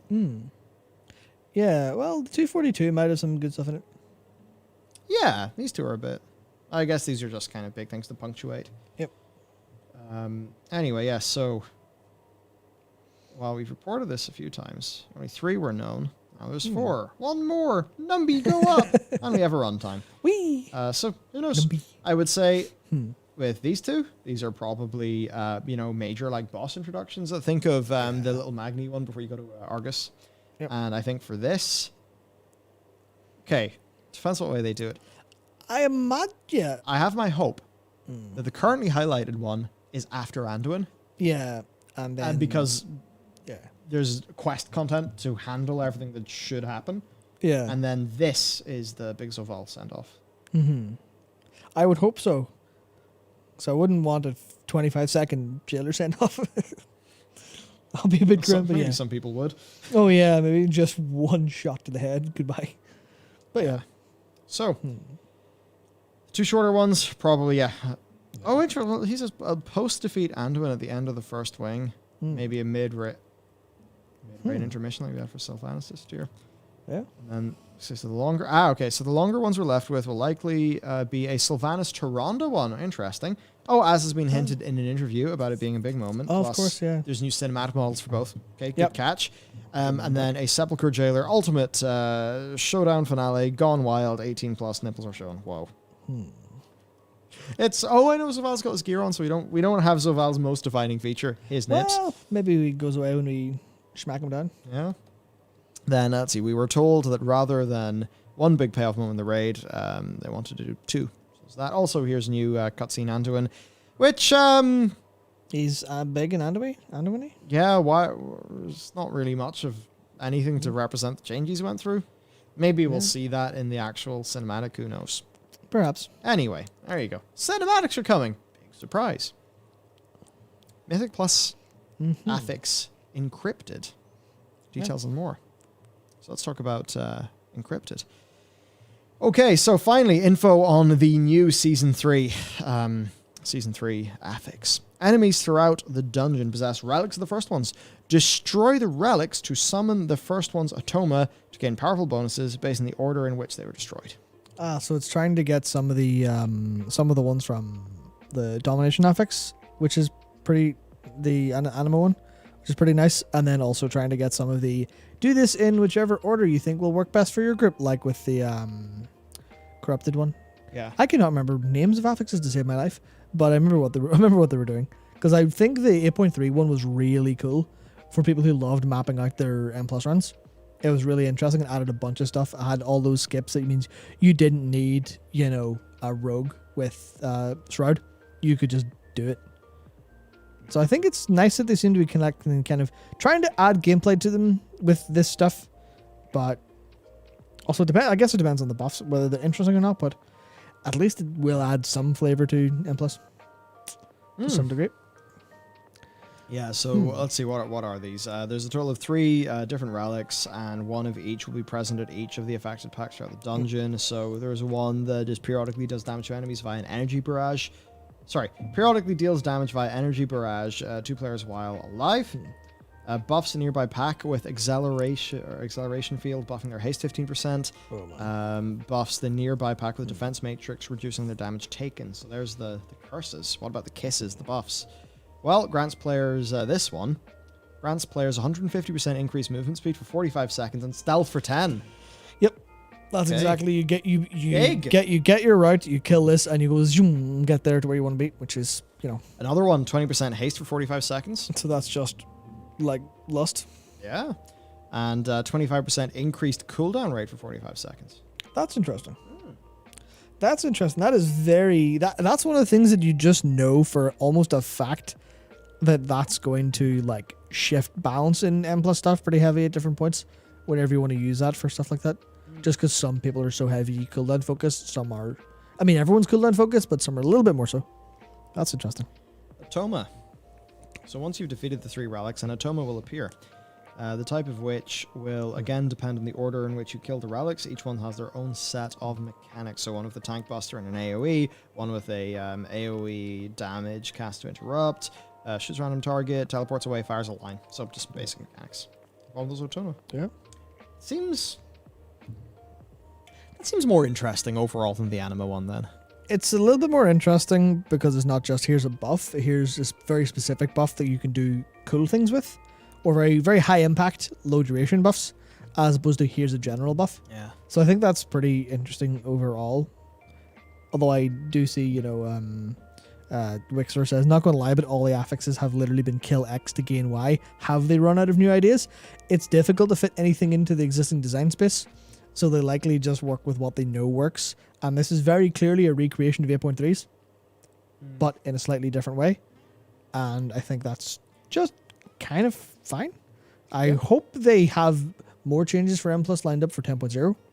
That will help to, I guess, fix some of the problems affixes currently have with player experience. But generally speaking, I think if you like M+, I think this stuff is going to be very good. Yeah. Almost certainly. Now, also, new Keystone Hero achievement, which is for a Mythic Plus rating of at least 3,000. Now, that 3,000 is bigger than the 2,400 of Season 2 because there's new dungeon. Yep. There's the 2 Tazavesh wings, which does mean the score is being inflated. Yep, that's it. Now Dakor says, now recall from last week when we discussed the new conduit upgrade item coming in 9.2 from the Enlightened faction. Some people speculated the Keystone Hero requirement as being to time just one plus 20 keystones, since the achievements have similar names. But now we know that you need all keystones at plus 20, which is equivalent to a 3,000 plus Mythic Plus score.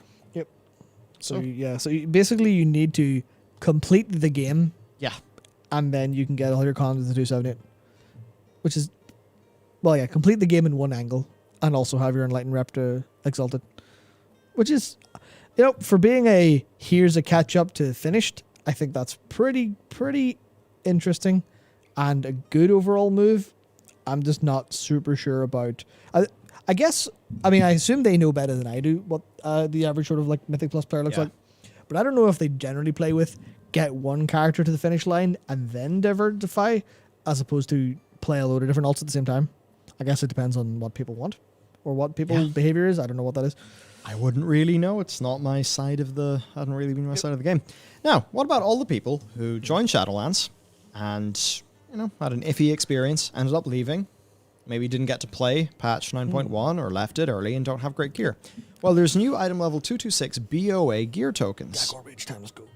Oh, Angie Dak. Dak. Dakor Rage time coming up soon. Get ready, everyone. So just if you're thinking, how could they have done this in a way that would anger him? I wonder. Right, the Enlightened Provisioner, Hadja, in Zerath Mortis offers a full set of eye-level 226 BOA gear tokens, minus an egg, each costing 500 anima, which in this day and age, in 10 seconds in Korthia and you'll have that. Now this is similar to the tokens offered in Korthia, but with key differences. They cost anima instead of Stygia. This is good. Thanks for the guidance, Dakor. They aren't upgradable like the Korthia equivalents, which he says is bad. So interesting. We got to think, what's the dev's intent with this? They seemingly do not want upgrades. Perhaps that's because they think that it's the broker gear that you work up to next. I imagine that's what they want because it kind of fits both of them. This is like a quick to the starting line, then the broker will be moving beyond that, whereas the Korthia stuff is all just get an upgrade all in this single thing, which felt a little bit... They're all relying on the same resource. Yeah. To upgrade them, and I suppose they're like, we don't really want that to be quite as expensive, I imagine. But I honestly don't know. Yeah. I don't know. I'd love to know what they're thinking here. But the Korthia gear, as he points out, started at baseline eye level 200, but could be upgraded all the way to 233, which is in fact above this Zerath Mortis gear. In order to upgrade the Korthia gear, you did need additional resources like, repping the renown. So what I'd say is, what's the role of the gear? Is this the main gear thing to do if you're a world content player? Or do you maybe think that Blizzard is specifically targeting this at people who didn't play 9.1? They definitely are. Yeah, that's actually what I think's going on. That's what anima's there for. Those are the people who will have a few thousand anima lying around who will be able to quickly jumpstart their character. Mm-hmm. I think that this is entirely a play for the players they know they have not retained. Well, let's see. Dakor is not happy. Nope. And we know this because he's given us a happy face. If you hadn't already noticed, which by the way, here it is, right? So he says, if you hadn't already noticed, both the accessory and weapon tokens are once again scuffed, just like in Korthia, since they can give 1 out of 2 possible gear slots each, and they're all unique equip. Why not just add 1 token for each gear slot like the rest of the tokens? Why does the line stop here? Why are accessories and weapons behind this layer of RNG? Why are the rings unique equip when it's very likely to get dupes? Why is the gear itself? Why isn't the gear itself BOA? Since the gear is unique equipped, so it's useless if you have dupes. This makes 0 sense under any meaningful metric other than, I would then embellish, other than pull the lever again with another 500 anima because you want to, keep on going, right? Grind. Why is it just enforced dupes? You feel bad. Yeah. By the way, there's no scrapper in this game. We had that in BFA. Yeah.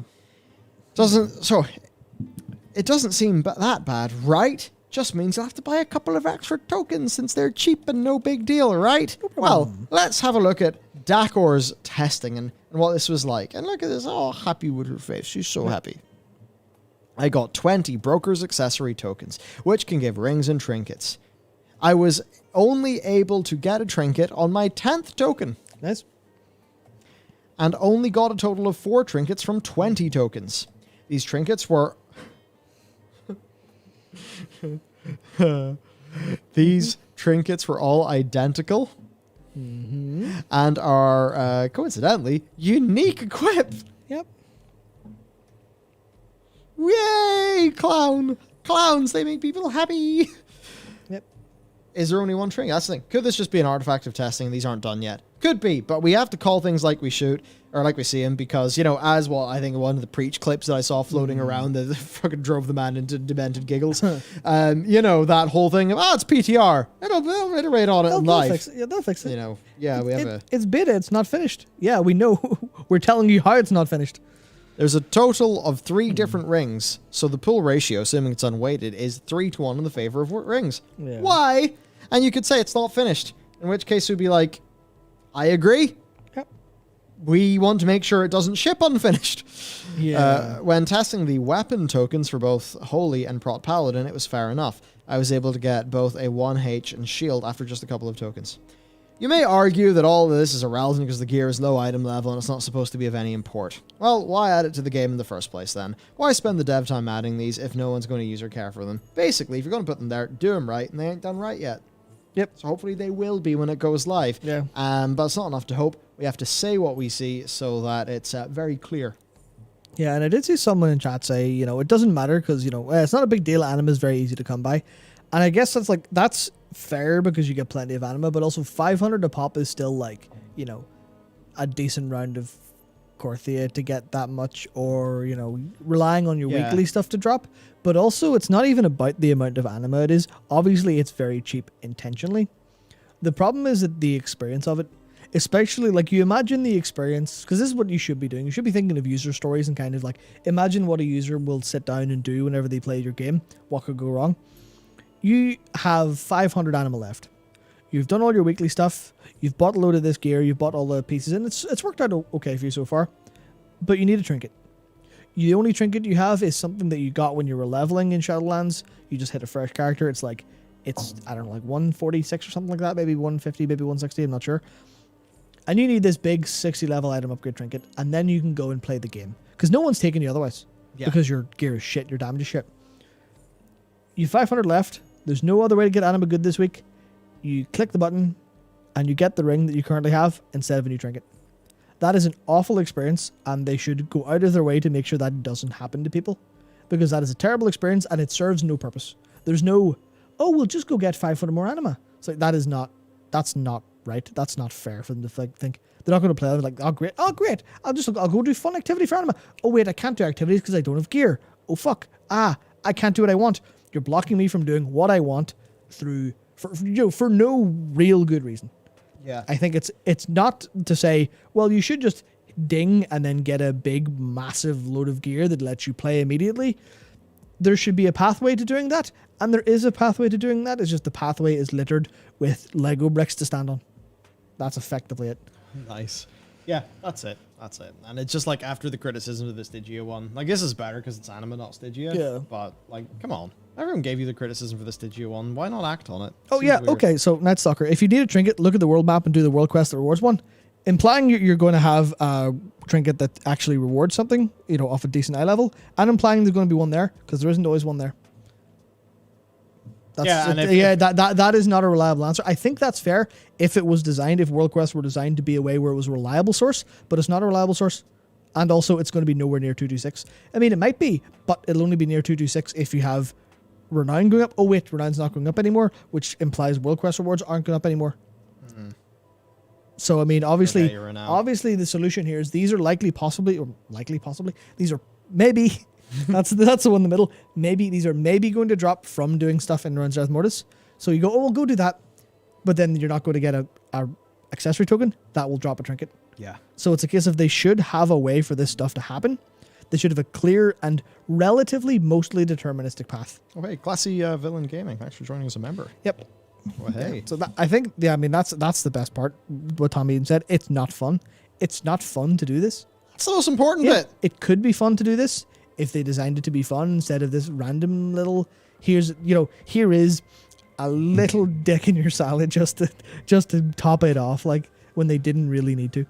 Yeah, totally. Well, super secret Pepe shrine. Yep, that's cute. Very nice. Yeah. Oh, sorry, I threw it there. That's cute. I approve of this. So maybe you have to wait and get flying or some other things. But anyway, there you go. Yep. Pepe is here.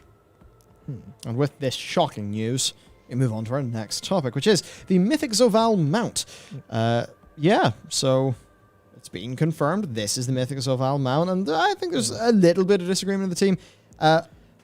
I think it's pretty cool. Yeah, I like it. Yeah, okay. So in isolation, I think this is cool. I don't think this is great for being the Mythic Zoval mount, because the Mythic Jaina mount was a big frozen thing, right? A big ice elemental. There we go. I was like frozen thing. I started thinking of the movie, but it's an ice elemental, right? That makes sense. That's thematic. Reskin. Reskin what? The Legion Mage Tower, or the Legion Mage class mount, as a giant flying nipple. That's it. Yeah. That's it. Yeah. No, it's like I do think this is cool, but I just don't think it makes a lot of sense for being the Mythic Zoval mount, because it ties so much stuff. It doesn't match his aesthetic in any capacity. His aesthetic, it doesn't match, much of the Maul. I mean, obviously we've had plenty of Maul stuff, so it just kind of feels like, hey, it's a Zereth Mortis mount. But the Jailer hasn't really had anything to do with Zereth Mortis except it being his goal. So I don't really match. He doesn't have a character. So how do you get him a characterful mount? Yeah, that's the thing. Is that maybe the issue here? Yeah. Could you imagine being an artist having to work in Zoval? You're like, what does he stand for? What's his yeah. Oh no. Yeah. Yes, Kilgallop says, I feel tired just listening to this. Yep, moving on. Yep. We have very likely the Ahead of the Curve mount, which is a big robo spider thingy. Well, I suppose it's not a spider. It doesn't have 8. It's a walker. Yeah. It's more like one of those Star Wars is. So yeah, there you go. Pretty cool. I like it.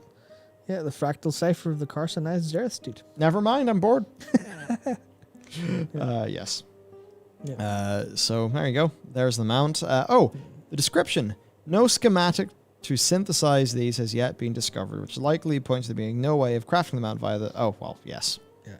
That should make sense. Then there are big healing buffs and nerfs. So what's this? It's wild that Resto and Holy Priest are getting so much. Resto Druid are getting huge buffs. And I think for PvE, a lot of people are going, yeah, God, we've needed these so bad. And then in PvP, people are going, we didn't need these. So I don't know. I think it's we'll see how it actually ends up in the patch because of all the other little balance things that are happening, but it's certainly interesting.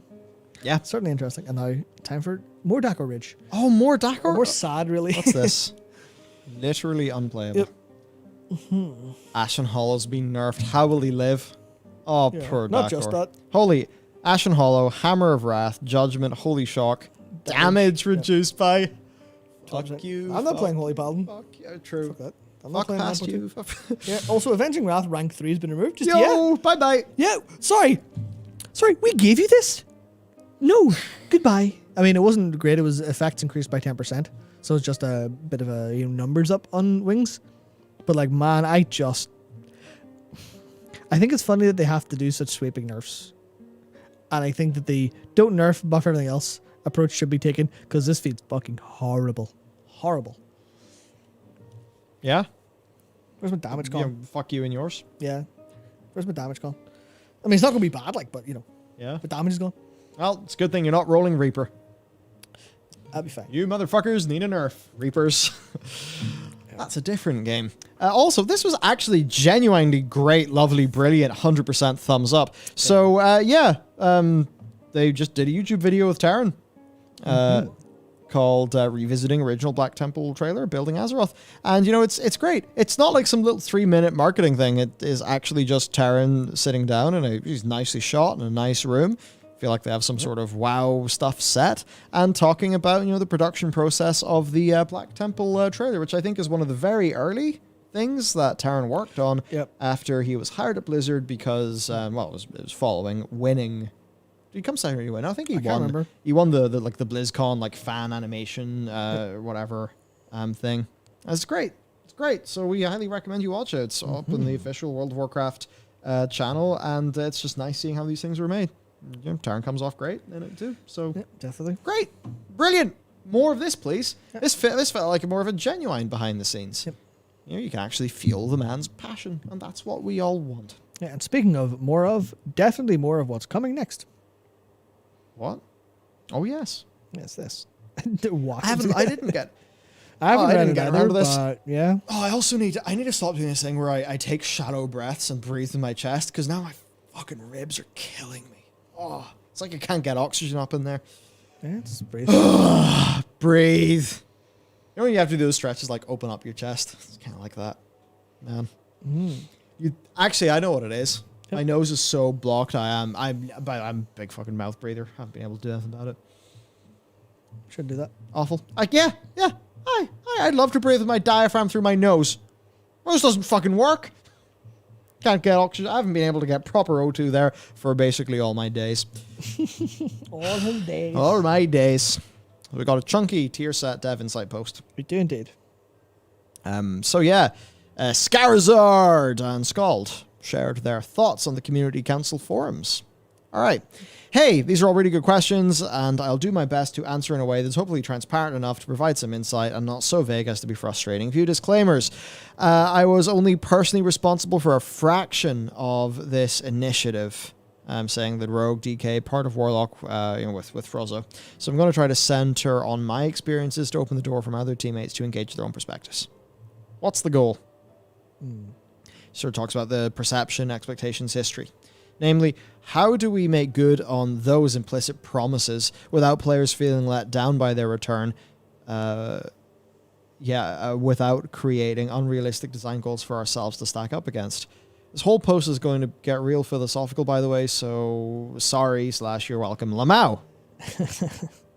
Good, actual humans talking. This is what we want to see. Tier sets have always been powerful upgrades to your character, but the idea that they've significantly changed your gameplay or enhanced your fantasy is more of a modern thing as far as WoW's lifetime is concerned. Even going back to Wrath and Kata eras, the design of tier sets was clearly adhering to a different set of expectations than what players had to have today. Yeah, I think so, actually, because Brandon, 1,000,000%, yes, that's my experience. I think, I don't want to talk out my ass, but Siege of Orgrimmar is when it happened big. Because they were testing future mechanics via Siege of Orgrimmar trinkets. So, well, that was trinkets, yeah. Why is that with class sets? What am I? You're just sorry. You're I off, actually may have hit the point of delirium here. You're off on one. Same to be honest. Yeah, trinkets are different. Yep. But it is it's that more modern era, and hey, it was always exciting. Anyway, it's absolutely true that some instances of raw stat additions like resource regen fundamentally change rotations for some classes. You got to use certain spells at different frequencies. But for the most part, they were just flat upgrades that didn't interact with anything in your character, and in many cases, they weren't even unique. I want to say, as far back as, Mist / WoD, it was common for some classes or role types to share functionally similar 2-piece or 4-piece bonuses. Even among the expansions, though, it was common for a few set bonuses to rise to the top, of the conversation. As a Frost DK main, I say Nighthold, big surprise, made the biggest impact on me, but every class respec had a few defining memories of a design that was so cool that they made the entire patch better as a result. Some even ended up baseline talents or riffed on / referenced legendaries, conduits, etc. down the line. Our goal with 9.2 was to try and make sets that evoked these responses as much as possible. So that said, brought some of our goals for 9.2. Set bonuses had to do any, or if possible, all of the following. Meaningfully change your specs rotation. Enhance your specs core fantasy. Or give other elements of that fantasy the space to shine. Enhance a spec's mechanical identity, or niche. And then D, secret goal. As these sets do not exist in vacuum, introduce bonuses that work well with the metagame systems present so they feel intuitive and synergistic rather than disruptive and obtuse. This one's hard to get perfect, but still a goal. Yep. However, the ultimate goal is that by adhering to these guidelines, we have a greater chance now and in future tier sets to make those lasting gameplay memories that people tell stories about. Yeah, here's where I'm going to specifically highlight that Scarsart said worked on part of the Warlock stuff with Frozzo. Looking at the AFLOC stuff, especially after the recent rework, or the changes, it looks really fucking good. Nice. It's basically Malefic Rupture will Rapture. I always say Rupture instead of Rupture because I imagine rupturing dots, but it's Rapture. Malefic Rapture will extend dots. Also, while all your dots are up, you get your filler gives you a chance to get a free one.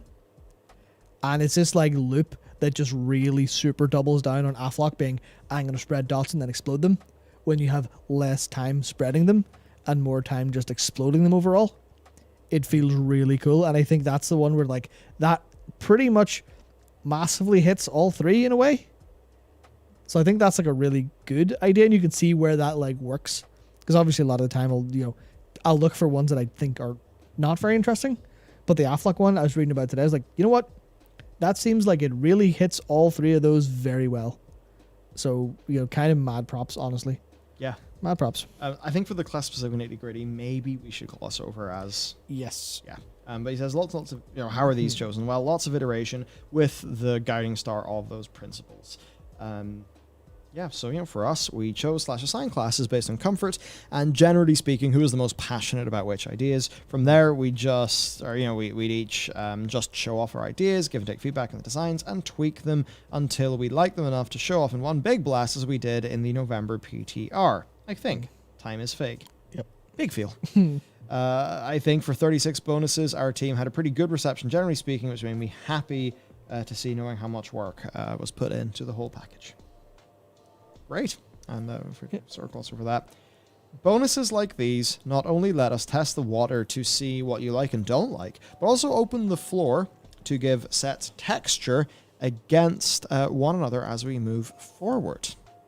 A bonus that was heavily interacting with X or Y might focus on a completely different part of the spec in the future, which really taps into the depth of our combat and classes over time.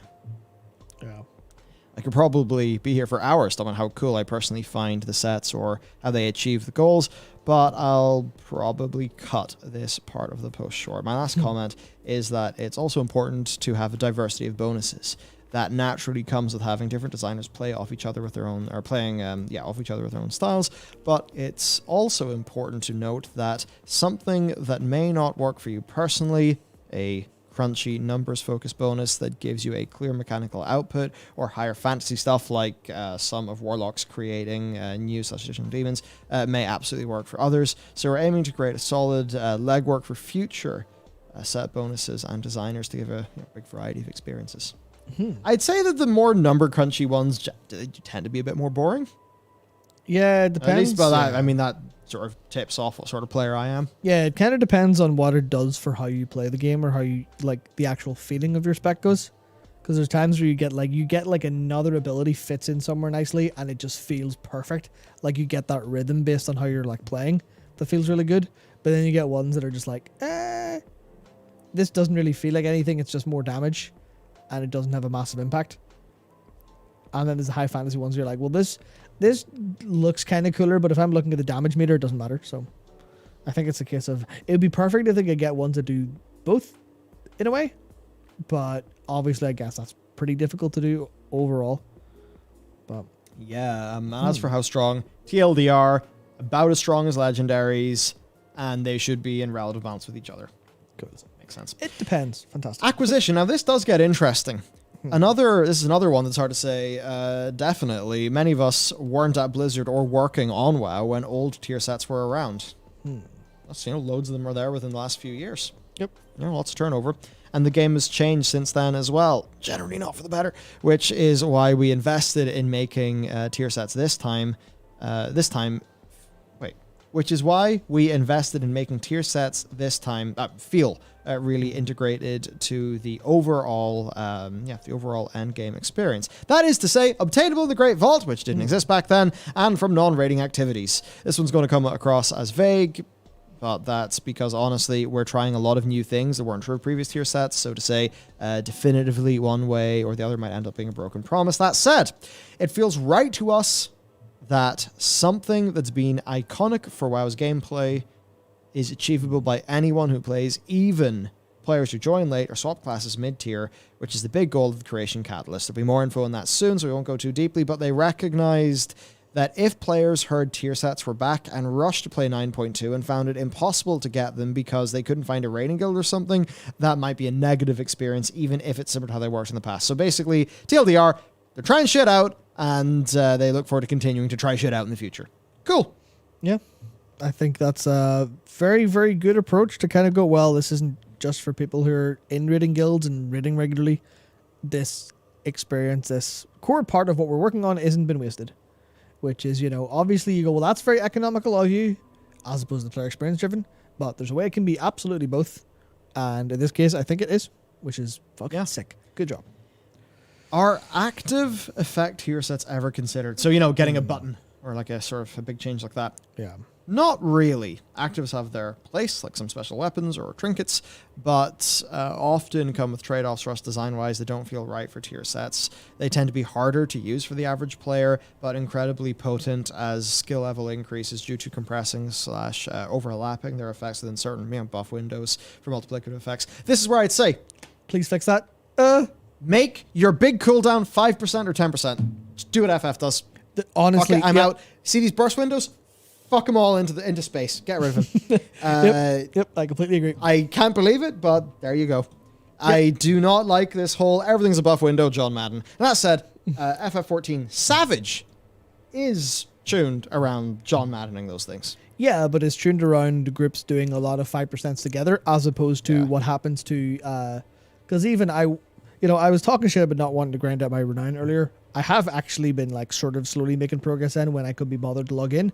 And the other day, in Korthia, I pulled a whole pack of mobs as Red Paladin. I pressed Wings, I hit Divine Toll, I Divine Storm once or twice, I Wake of Ashes once or twice. Just this massive, heap of mobs were dead. Pulled some more, Wings ran out, I was fucking tickling them. I was using everything in my thing, but I didn't have my glowy wings and I was fucking tickling them. And I'm like, this is just awful. This is kind of... This is training me to not do anything until I have wings up when it comes to general combat. And it just feels like I have two options. Tickle enemies or nuke them from space. Those are my options, and it never feels great. It's like, I get why the cooldown window should feel good. Like, oh, you're really powerful this time. But that just means you feel weak every other time.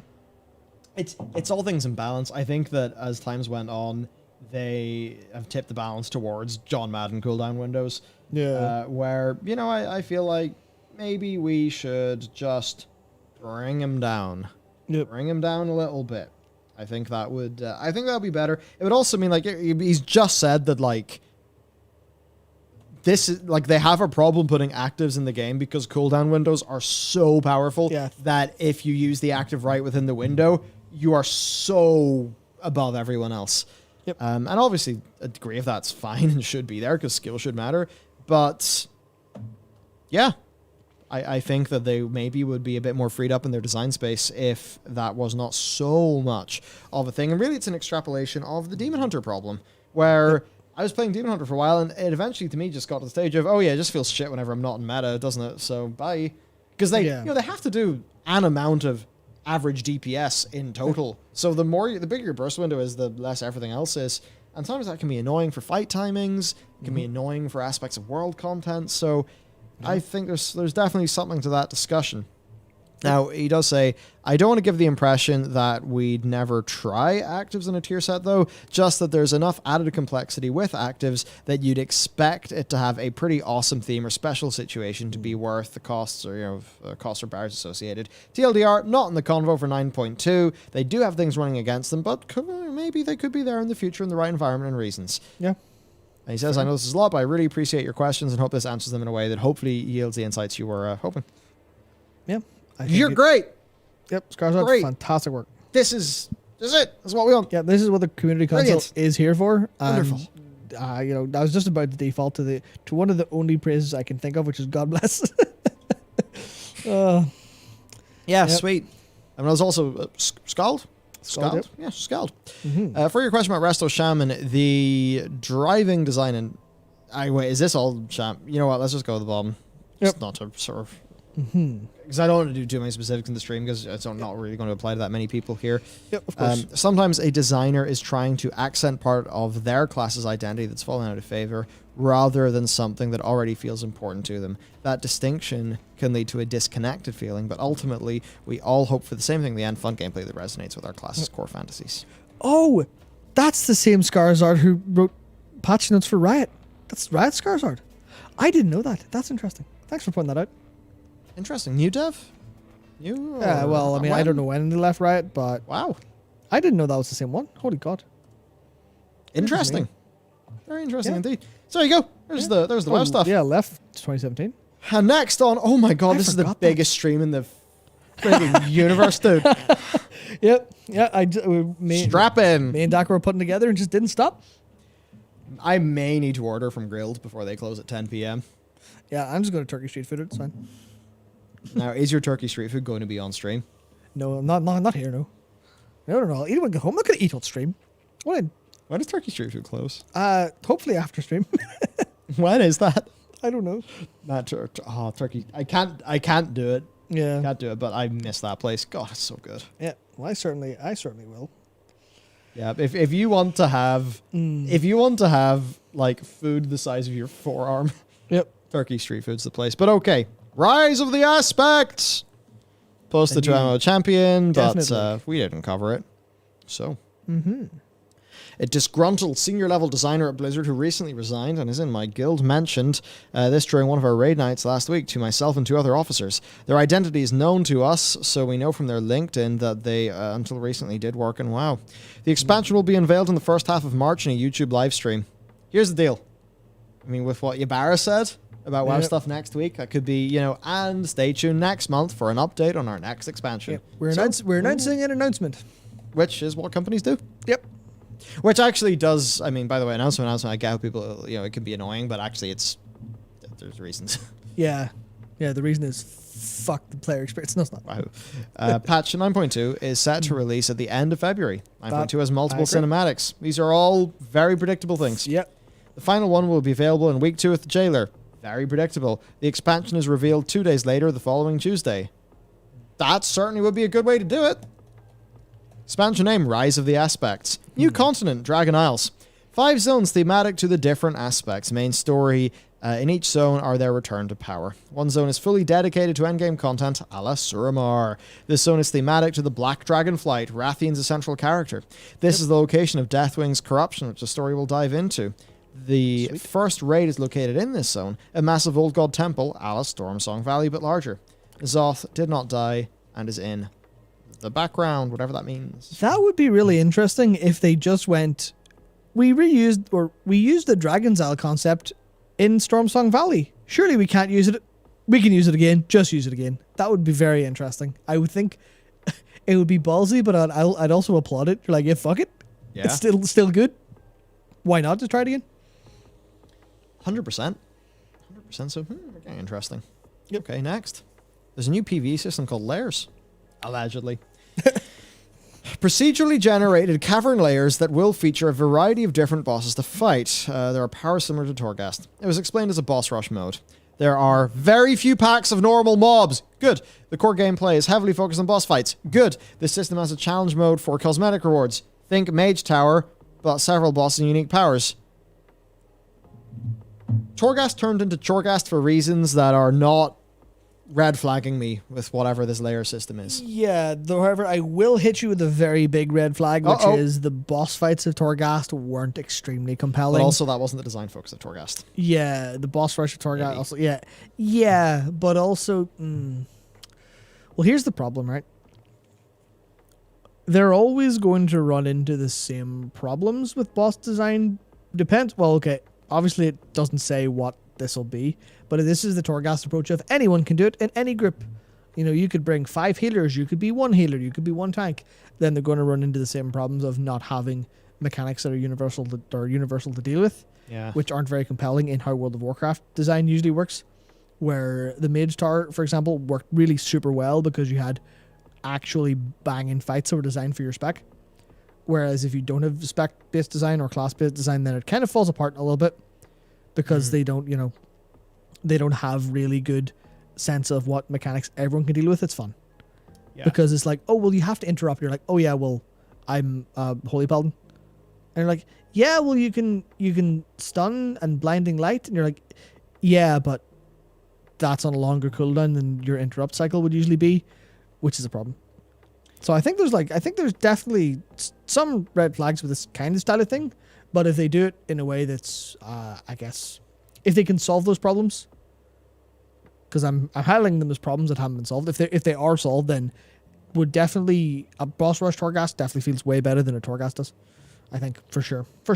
Yeah, and it's all that thing we've talked about, and this is I kind of went off on one whenever I was on Allcraft about it. The whole like white damage versus yellow damage, so auto attacks versus abilities, and it's like the second you have a big soup of mobs, like WoW just does not play like an ARPG. It just doesn't. That stuff doesn't work that well. Like it can work better in a Mythic Plus group where you have a whole team of people with a control toolkit, but. No, I think for the solo stuff, it's like make a fun solo boss fight, and that way you'll just have more fun, in my view.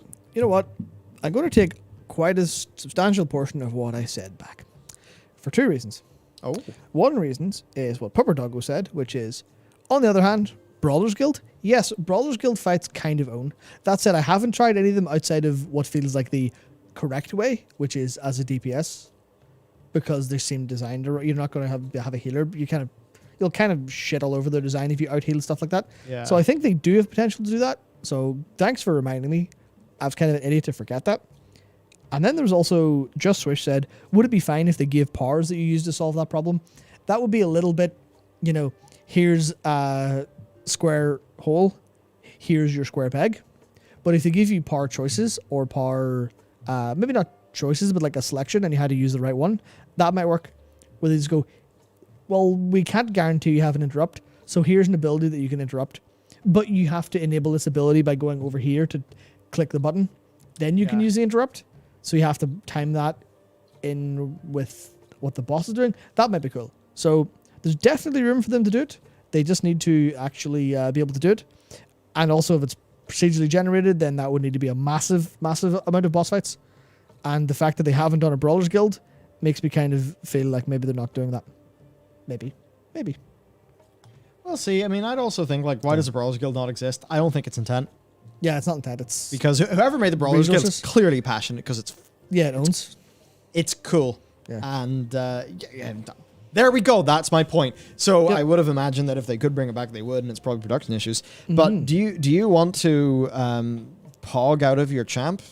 I love to pog and champ. Yum, yum. Whatever that means. What's happened to us? Tinkerer. Male class. 2 specs. Ranged Depis with turrets and other gimmicks. Mecha suit for tanking. Not happening, but sure. Yeah, so it's weird. Because I think of the mecha suit and I think there's no way Blizzard would do that because you couldn't wear armor. And then I just remembered Mechanomes. I remembered Mechanomes and I also bloody remembered Druids. Forms, yeah. So, mecha suits, customize your mecha suits. Like, there's a bit of me that's like, wow, how could they afford to? I mean, that's so much more work, and they probably want to do more mecha suits over time and have mecha suit customization. And then I'm like, oh, wait. The one part of the game production pipeline that either can be outsourced a bit easier or can be scaled up internally a bit easier is the art side. Yeah. Maybe they could.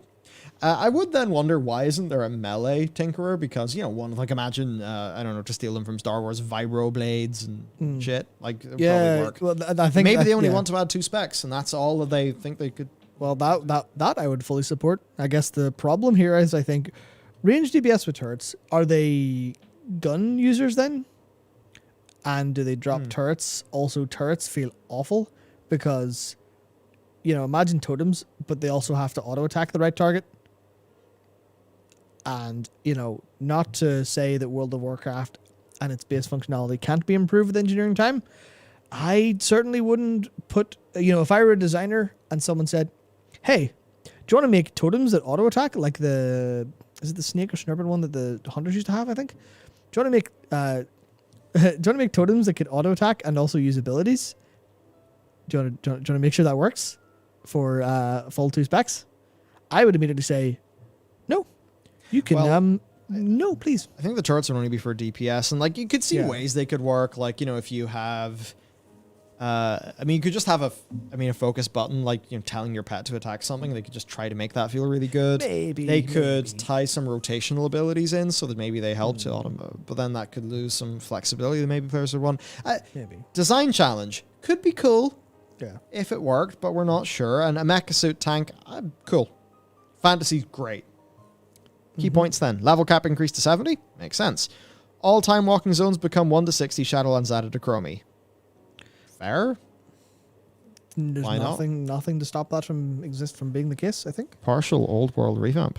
Notable zones overhauled include Tanaris. Yes. Twilight Highlands. Weird. Yeah. But these have content related to max level, and players will visit them briefly during the questing. Infinites are in Tanaris. Cool. Gadget design updated, larger quest hub, but it's not as it was in Hearthstone. Maybe Hearthstone's just more of a speculative future. Yeah. Cultists are once again a major player in Twilight Highlands. Oh yeah, Old God's back. Other zones such as Elwyn Forest, Durotar, Westfall, Duskwood, Big Yum remain the same but with improved graphics. Many old buildings updated to modern graphics, including Stormwind and Orgrimmar. Could potentially be cool. I just hope the style isn't lost. But this is backed up, or maybe this is made based on a bunch of high-res original buildings have been like data mined over the last 2 or 3 years, I suppose. So yep, could be.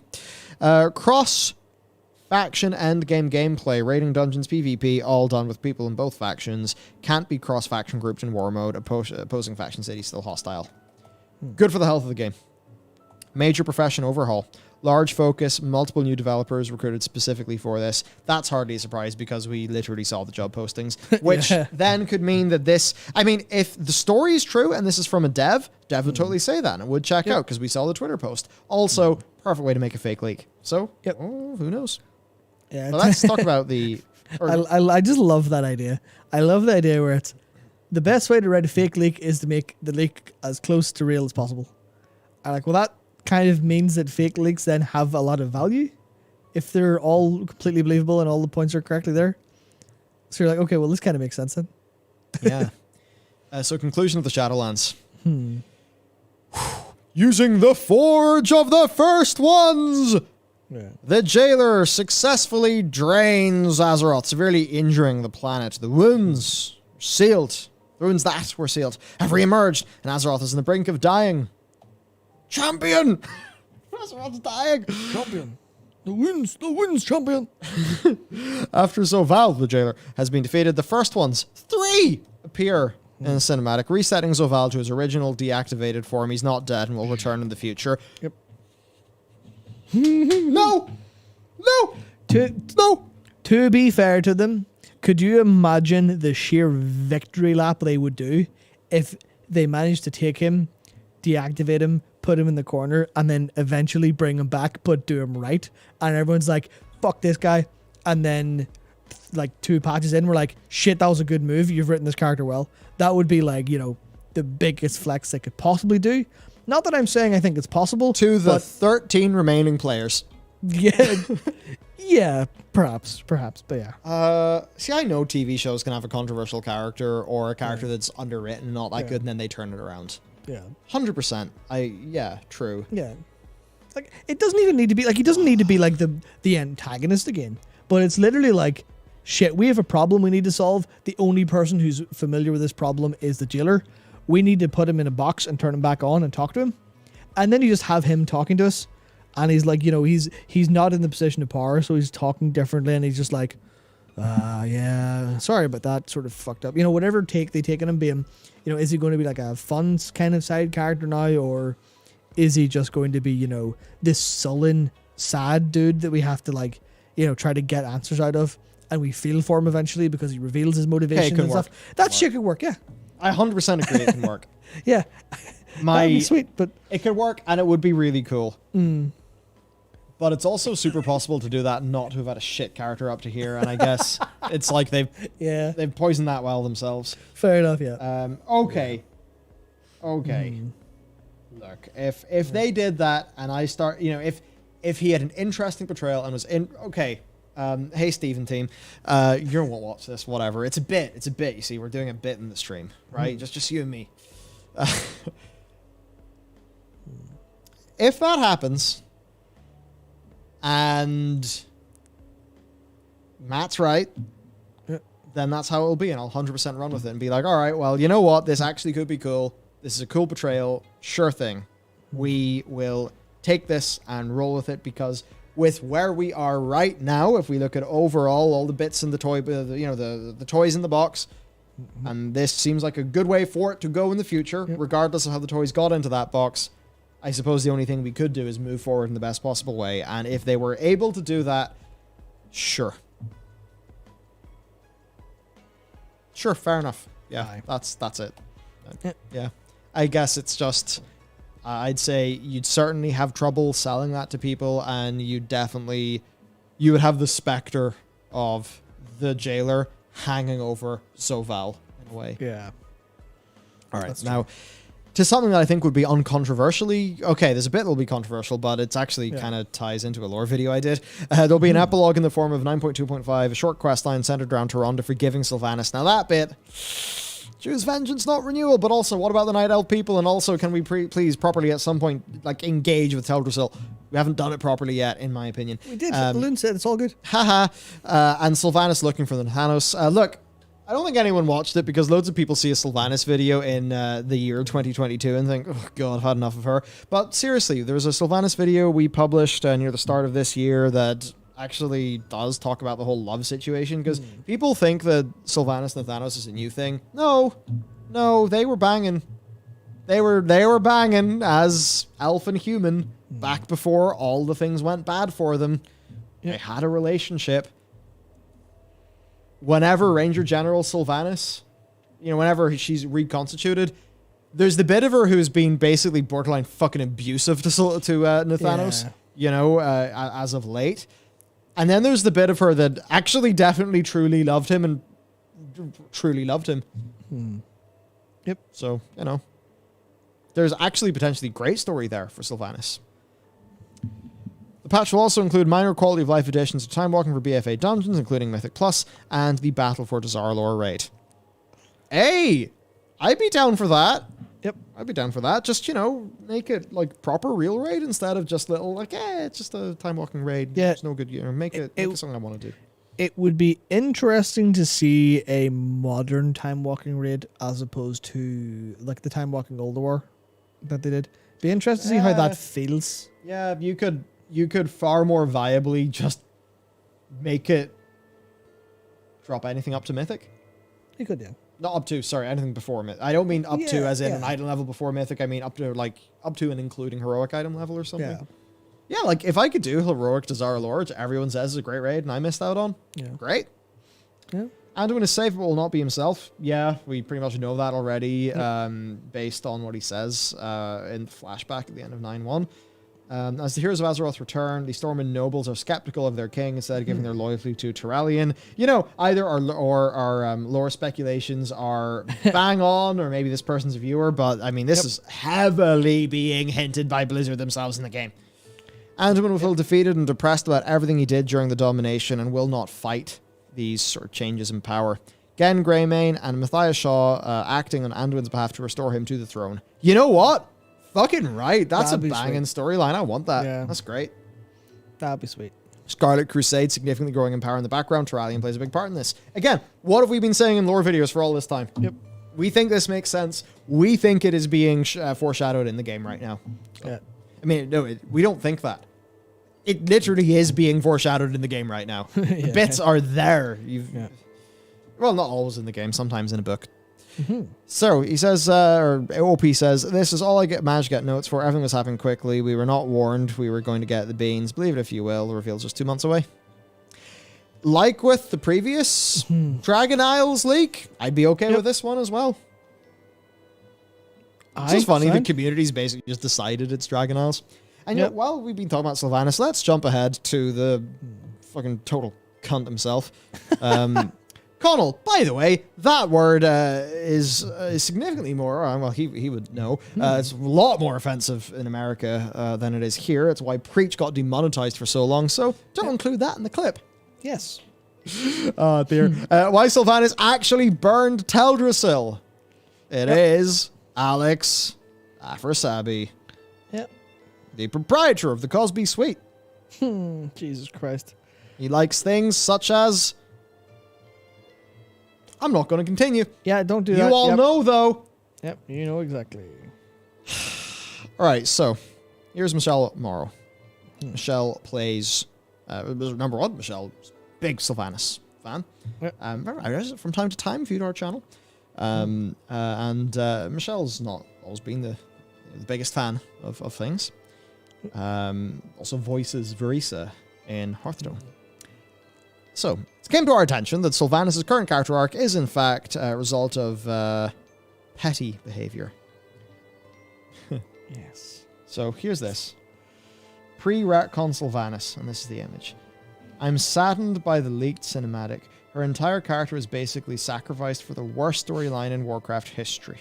I heard from a trusted source the burning of Teldrassil is Afrasabi's fault. No idea. Regardless, my girl is gone to the retcon. Is it almost like it seemed like Sylvanas had a direction in the Legion expansion and then they changed it? Is it almost like the entire fucking language of cinema as portrayed in all those cinematics is completely against what is actually happening in now the canonical story? Oh, color me fucking surprised!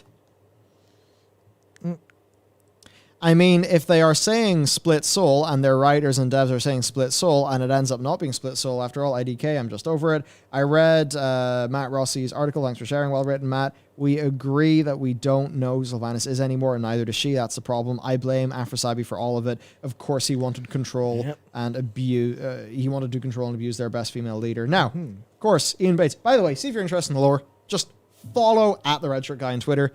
Ian keeps a great Twitter account. And we do like him a lot indeed.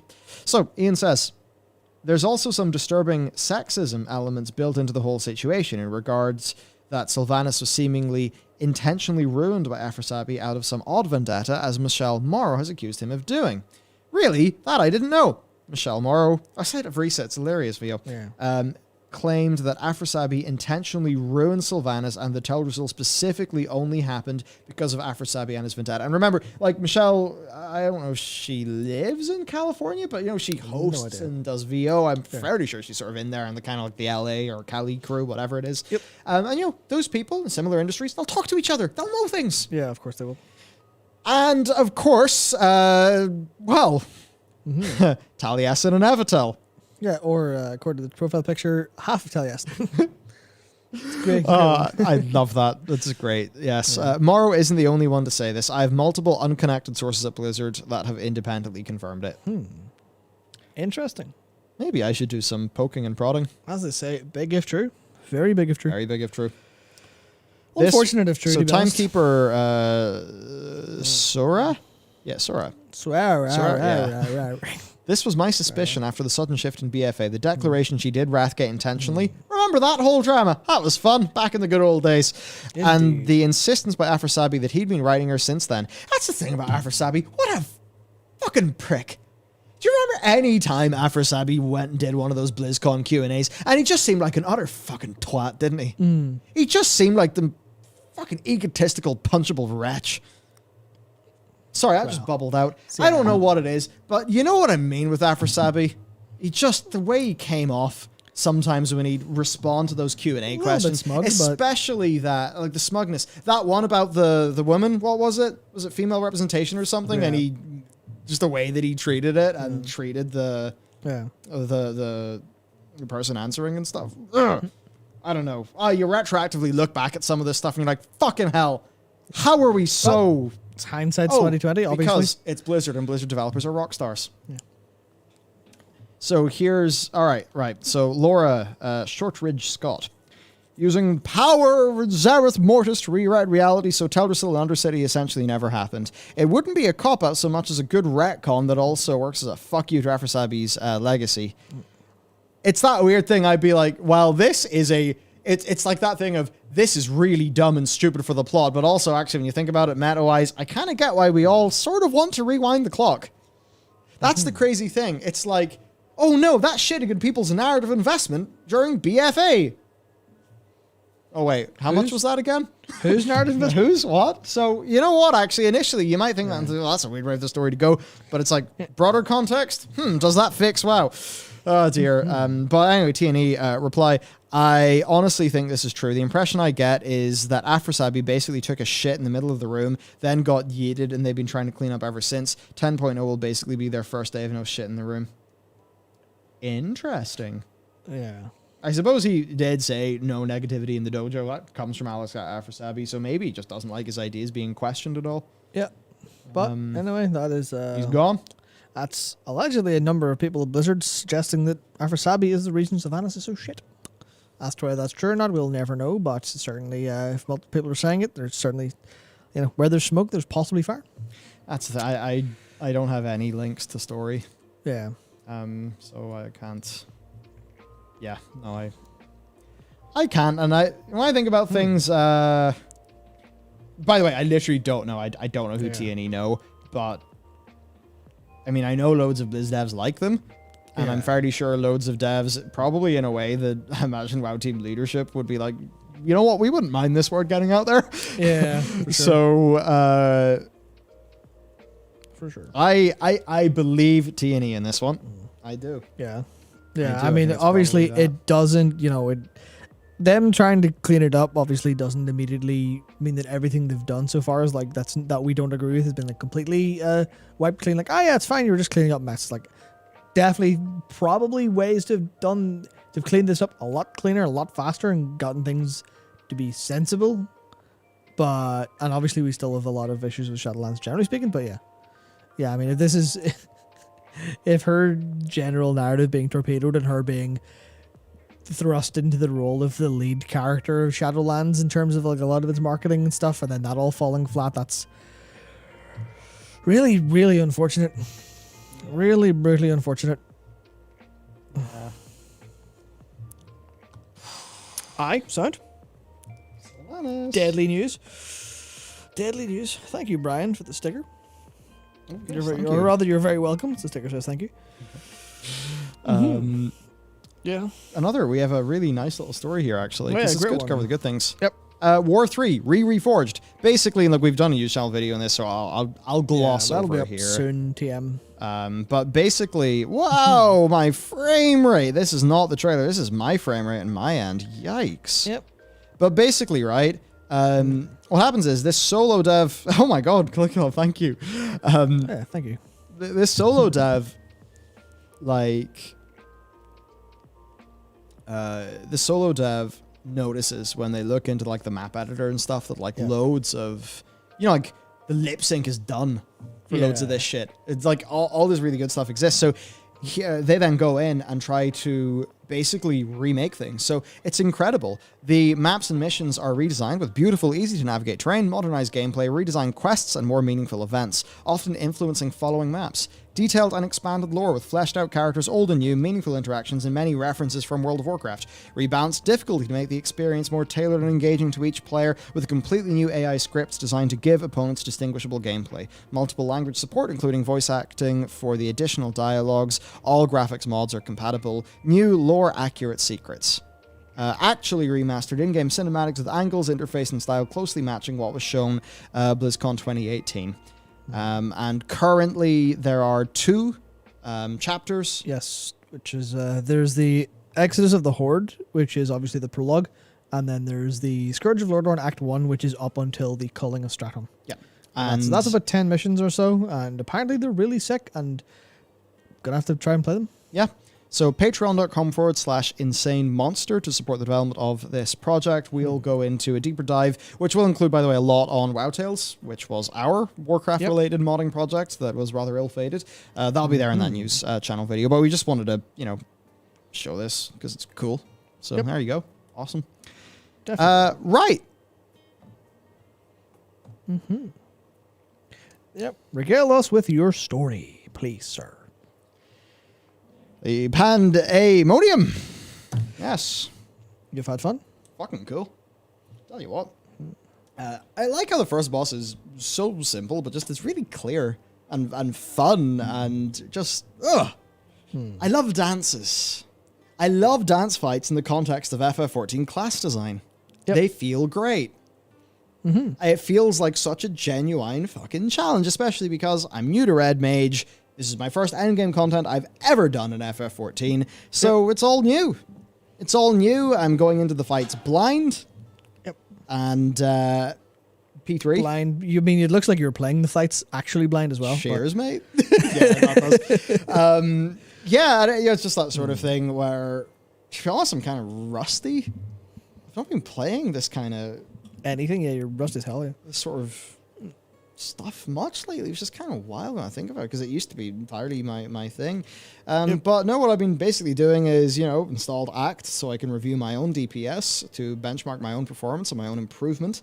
Again, with Act, only use that for your own benchmarking, your own performance, and never talk about it in public chats. Yep. Definitely don't upload all your stuff to FF Logs. No, sir. Yeah. So, yeah, it is what it is. Everyone does it and talks about it online. It's just, in-game. Use the info for good, not for ill. If you use it for ill, you can be reported and banned, and there's a very high chance that'll happen. Yep. That's how it is. Right. Just been getting better. And there's so many things I love, and I'm not going to cannibalize the video we'll properly have on the channel, because also I haven't done it yet, so I'm still getting my thoughts together. But I love how you just go and queue the same fight again and again and again to practice. Like if I want to practice a WoW fight, it's either the endless wipes, and maybe you wipe because somebody else died, but somebody else's single mistake. Now there are times in FF obviously where one mistake does. Especially in that'll P3. kill you in extremes and in Savage, But the way you can just re-queue and re-queue and re-queue, there's just fight just again. means I can okay, I want to practice this fight. Away I go. Yeah, you don't have to wait till next week or grab a pug or grab a group or anything like from a group finder and try hard. You just press the button. It's so much more welcome as a new player. Welcoming. And it's this thing of it's like accessibility done quite right. Yeah. So definitely. I loved that. I also love the, this is what I really love.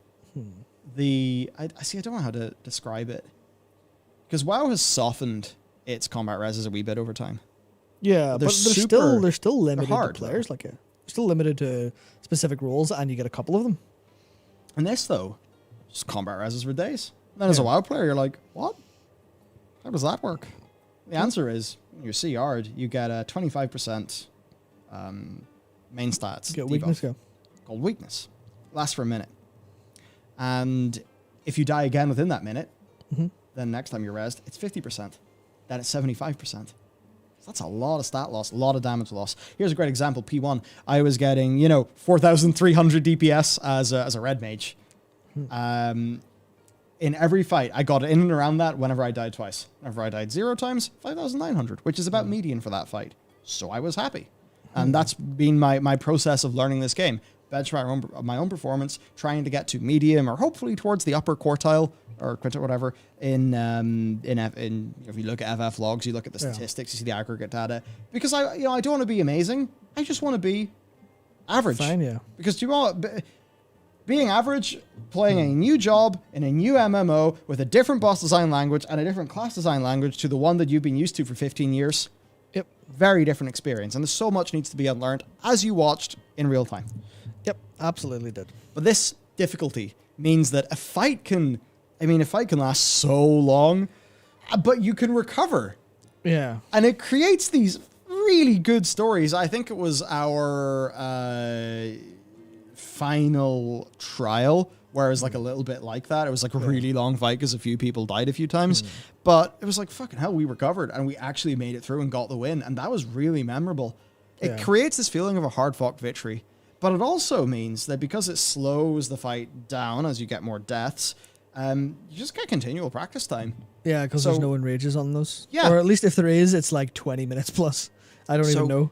I really felt that my rate of improvement. Now, in fairness, I am playing with a very growth-oriented mindset. So my mindset and trying to think about those things obviously will make me get better faster. Yes. But I really feel like the way that this game is set up is helping me become a good player. Yeah, I mean, it's because More so than WoW does. Yeah, especially because it comes from, that's what Yoshi P's like core of gameplay is. Obviously, he loves doing other things as well, but he does really love that thing. Where I can't remember where it was. It was some FanFest talk or some Yoshi Uncensored thing or something. But he did say like that's what he likes to do.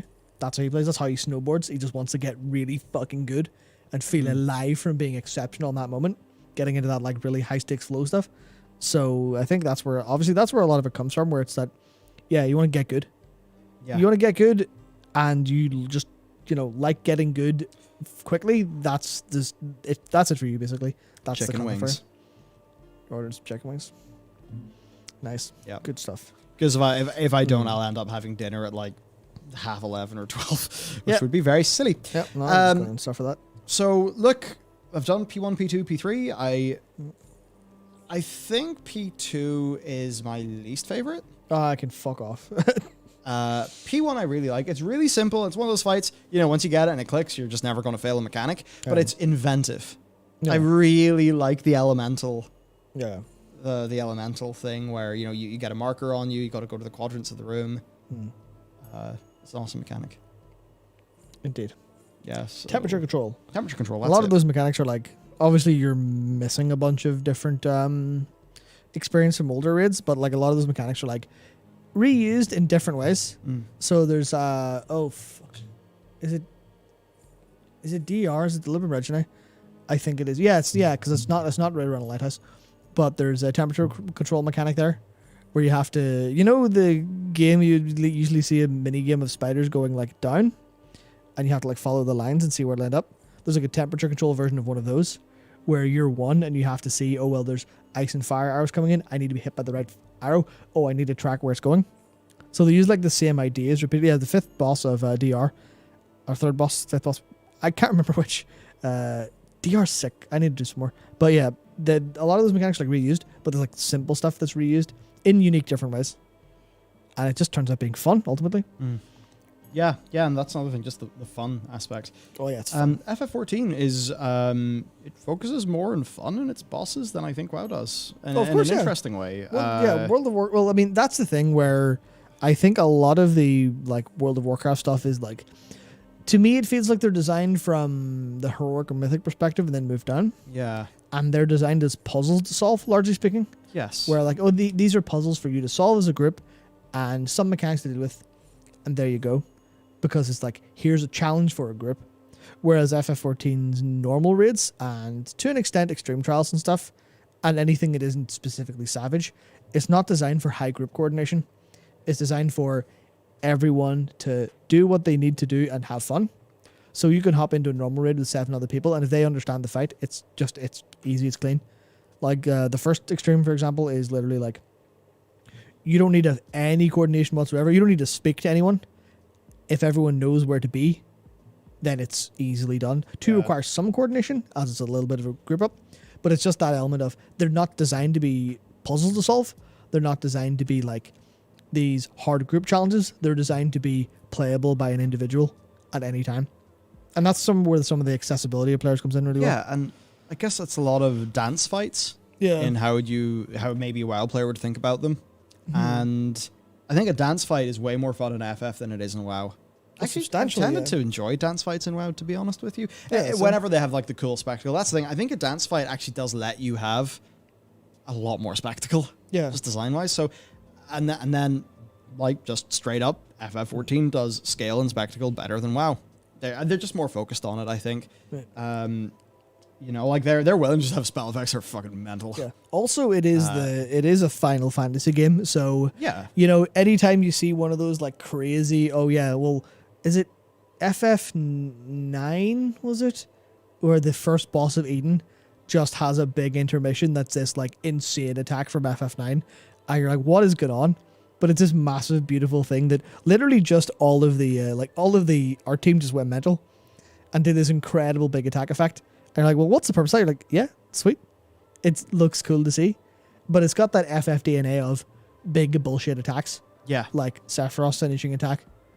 You're like, okay, well, that stuff, okay, that looks completely insane. But it's a staple of the franchise, so we'll go for it. It was FF8, sorry, FF8. Yeah. I think, too, the way that FF classes are designed, it's like, in some ways, it's easier, in some ways, it's harder. Yeah. And the ways in which it is harder just better fits the dance fight. It's like WoW's whole thing is fast, snappy, shorter GCD, Smash your buttons. small number of buttons. Yep. With additional buttons outside of the core rotation. Yeah, lots of stuff. I mean, there are times in Red Mage where I can feel like I'm playing the piano a bit. Some of that's because my keybinds aren't great, but certainly... Oh, that's mostly it. If you are not used to doing good binds yourself, you're fucked in FF. In my view, you're going to have issues. But, once I get set up and I get comfortable, it's like just the joy of executing the Red Mage rotation while just being there in a big old dance fight is great. Yeah, It's so cool. Yeah, the way I would describe it is is this correct to say? Where World of Warcraft a little bit more execution intense on stuff and tracking a lot of different things. Yeah. A lot of the time, whereas FF is substantially more cognitive load of tracking what you're doing really and your class's core stuff really tightly in a way that's a little bit more complicated within this bubble. But the complexity doesn't escape that bubble. You're not thinking, oh, well, how many dots do I have up as like a warlock? There's nothing that's really equivalent to that in FF. You're kind of just worrying about what buttons you're pressing a lot of the time. And it's a lot more self-contained in that bubble of class as opposed to interacting with enemies. You don't do an awful lot of that outside of hitting them properly or, being at the right part of them. Whereas obviously, like, as an example, Fate Scribe, where you have to, tanks have to kite that mob around. Nothing like that in FF is regular. There's positioning stuff, but there's never like kiting or, stuff like that. Realistically, it's a lot more focused on your class bubble is great. So you feel really, you can have a ton of fun on a target dummy because getting what you need to do right is complicated Just sit there and fun. Practice that opener forever. Yeah, absolutely. And Yeah. I forget where I was going after that, but yeah. Yeah, that's ultimately it, I think. Yeah, so look, it's been really fun. I've just loved the experience of going into a fight. A bunch of people don't know, maybe half of them are going in blind. It's a fucking shit show, then it's a shit show, and then it slowly gets better, and then it gets better, and then you get the kill. And it just, I don't know what it is. That average FF player just seems better. I think it's because FF14 teaches you how to raid. It's that simple. Like when you're going through FF14, let's see, you do Ifrit. You do like the trials. Yeah. And like you still have to do the trials. It's not like you go in, you're doing an old raid, just kill it. No, you have to do the trials. Yeah, I mean, same with the obviously there's no equivalent of this. It started Dungeons. Yeah, so dungeon bosses are definitely especially they've gotten more comfortable because people have to play the game linearly.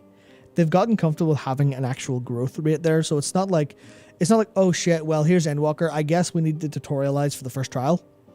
Because they're like, no, these people have done every single story trial up until now. Or they've bought a boost, in which case they're generally invalidated. So they can just, they have to learn the way we've learned. So if you're fighting trial 1, trial 2, trial 3, especially the third trial where it's like, no, this isn't a free win. It's not super difficult, but this is shit that will just kill you. Yeah. It will just kill you if you aren't paying attention and you don't know what it is. If you aren't looking outside the boss arena for what's going to come in and when, and tracking what's moving there versus what's moving there, versus what the boss cast bar is doing based on animation, not a spell cast, based on animation, then you're just going to die. And you're going to be on the floor and you're going to feel it. You're going to feel on that floor dead and embarrassed. And they're not going to share. If not, that's it. And especially I think it's... Would you say it is maybe mostly kicking off in Stormblood patch? Yeah. For me, it was like Stormblood patch is when the dungeons really started to get good. They got their... Basically, they really super, super nailed their design and difficulty curve for normal content in Stormblood, honestly. And the Heaven's Word was a bit out there. Yeah. Realm Reborn definitely didn't have a clue what the fuck it was doing in any capacity. Heaven's Word barely had an idea sometimes. but it was Stormblood, and then Shadowbringers and Endwalker, just massive improvements on those. Yeah, and it means like in some of those end boss fights, Yeah. like you need to know the mechanics or you're fucked. Yeah. And the game will slowly teach them to you as you do them, and it just means, a player who's reached level 90 in Final Fantasy XIV, you can guarantee, assuming boosts aren't in this equation. Yep. Well, no, if they have hit 90, because they'd still need to level the final 10 levels. Yep. Now, you could say it means they were carried in the 3 trials and all the dungeons of Endwalker, but generally speaking, if a player has made it from 1 to 90 themselves, they have done loads of trials, they have done all that shit, and they have just this baseline level of capability, and if they couldn't be part of a kill, then they couldn't progress. Yep. Too bad. That means they're better. They're better. Generally. Also, a lot of it comes down to readable mechanics that have a consistent language ever since the end of Heavensward, where it's like, oh yeah, you've seen mechanics before. It'll be presented in a new way, but you're trained very simply. Nothing should catch you off guard unless you're like not paying attention. There are things that will hit you the first time, and then you go, oh shit, fuck yeah, sorry, I got it now.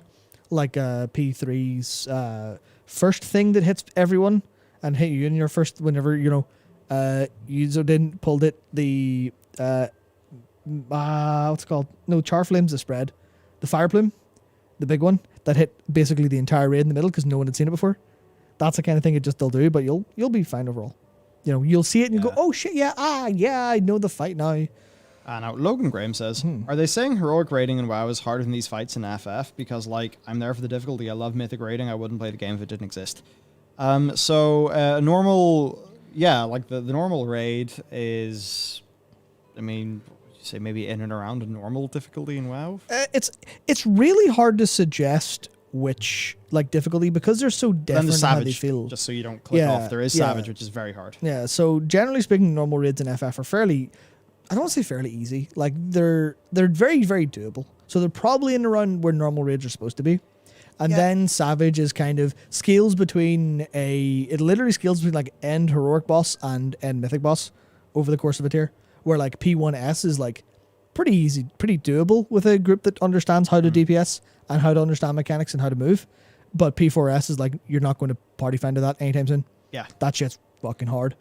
And I think too, when you talk about the difficulty, and Bacon Rap says it's not really comparable because they're different. Yeah. One of the things is you're in absolute terms, it seems like your pass rate of a fight is way higher in FF for the normals. Normal stuff, yeah. But a clean kill is going to be 6 minutes? Yeah. A dirty kill, 5, whatever. A dirty kill could be 10, 11, 12. Yeah. And you'll really feel that. And there'll be multiple deaths in the group and, all the stuff we talked about with how the reses work. Yeah. So it's quite interesting in how it feels that way, where it's hard-fought victory, very satisfying. Super nice, fast, clean kill, very satisfying. So even within doing that boss again and again and again, there's this really lovely progression. Yeah, whereas I think the extremes very much feel there's not very many of them at the start of the expansion. There's only 2 at the minute. There'll be, 4, there'll be Brain, 7 by the end of the expansion. Also no add-ons.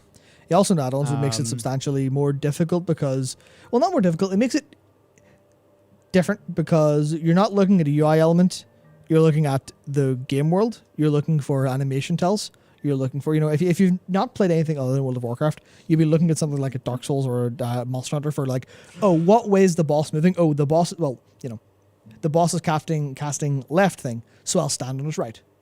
Then you've got the alternate version, which My is... food is here. Work away. Then you've got the alternate version, which is, the boss is glowing on their right side. That means they're going to do something with the right side. Be that coat the right side of the, arena, or be that something else entirely. Like one of the fights Michael just did, which was a big fireball in the center meant a big fireball coming down the center. 8 fireballs coming out then meant a pattern of fireballs hitting around the outside, then the center. So you have to look at that and you go, oh, okay. You pay attention to what's literally happening in front of you. So it feels different than the add-on based thing of either looking purely at a cast bar or looking purely at, the what DBM is screaming at you to do with its honestly fairly obnoxious stuff. But then you get into the question of whether or not that's been, designed around that existing because they designed for Mythic Raiders and all the tools they have, so that's kind of the thing. But yeah, like as Brad Guy says, FF fights are designed to give you the info you need without add-ons. You don't need them. I mean, if you had Cactbot, it might feel a little bit handier because you could kind of list what's happening, but they're scripted. There's not a whole bunch of randomness involved. There's sometimes where it'll go either one of two different patterns at a time, but generally speaking, it is very much just, here's the script. It's actually genuinely, like, cognitively difficult to keep up all of your DPS because your DPS is, like I was talking about, personally complex. So within that class bubble of gameplay, it's personally complex to do everything. But then you have to balance that cognitive load with also doing the fight. As opposed to where a lot of World of Warcraft stuff where, I'm not going to say they're easy, but classes are generally a little bit more simple. Then they kind of overload you with multiple targets. But like a single target fight, generally DPS is fairly standard. Then it'll be working around different targets and different stuff coming in. But it's the personal complexity, then the boss complexity are like two bubbles that kind of intersect. And if you can't track both of them, then you run into problems. But generally speaking, you need both your rotation and the fight to become muscle memory. And that works fairly handy. What have you got for us? Or for yourself, rather. Oh, nice, I see. Hello. Very good. Welcome back. Yeah, just talking about the difficulty and how the fights are generally designed for your personal complexity as a DPS to overlap with the boss complexity, and you have to keep these like two parallel tracks of what's going on, and as soon as they start to cross, then your brain starts to shut down, and then you miss your trick attack window, and you have two stacks of Raiju and then auto hit spinning gust or whatever it's called, I can't remember anymore, and then you're just like screaming internally for the next 30 seconds, and then you realize you have a Tenchi Jin up for 90 seconds, and then you go, my parse is going to be dog shit, and this is only P3. Fuck me. Basically, sounds right. It's annoying. So I'd love to say, give it a try, but if you haven't given it a try, then it's hard to do that because you have to play the whole game. But it's really, really good. It's really good. It's really good. And yeah, FF14, that's one thing I should probably highlight specifically. FF14 is a lot more personal responsibility. Because, not to say that you'll wipe the raid, but if you aren't where you should be, you will die. It will be very obvious that you have died. Whereas in a lot of cases in World of Warcraft, their personal responsibility is, you get out now. If you don't get out, you'll kill everyone. Oh, yeah, that's big, actually, yeah. Yeah. Just, yeah. Yeah, Give himself a wrap.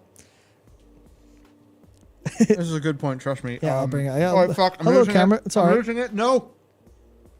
Personal responsibility. Yeah. Go.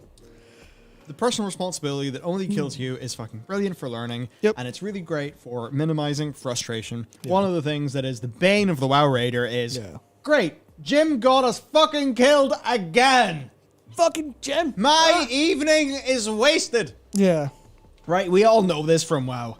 You know, just the repeat offenders on a mechanic or something. It kind of does your head in. Whereas, you know what, in FF, there's lots of times where, okay, I mean, in P3, great example, if you don't align the circle with the darkness fire, yeah, okay, so that's an example of that. Yeah, so you can, yeah. So many of the times in FF, Jim just gets raised, and he's back at it again with less damage.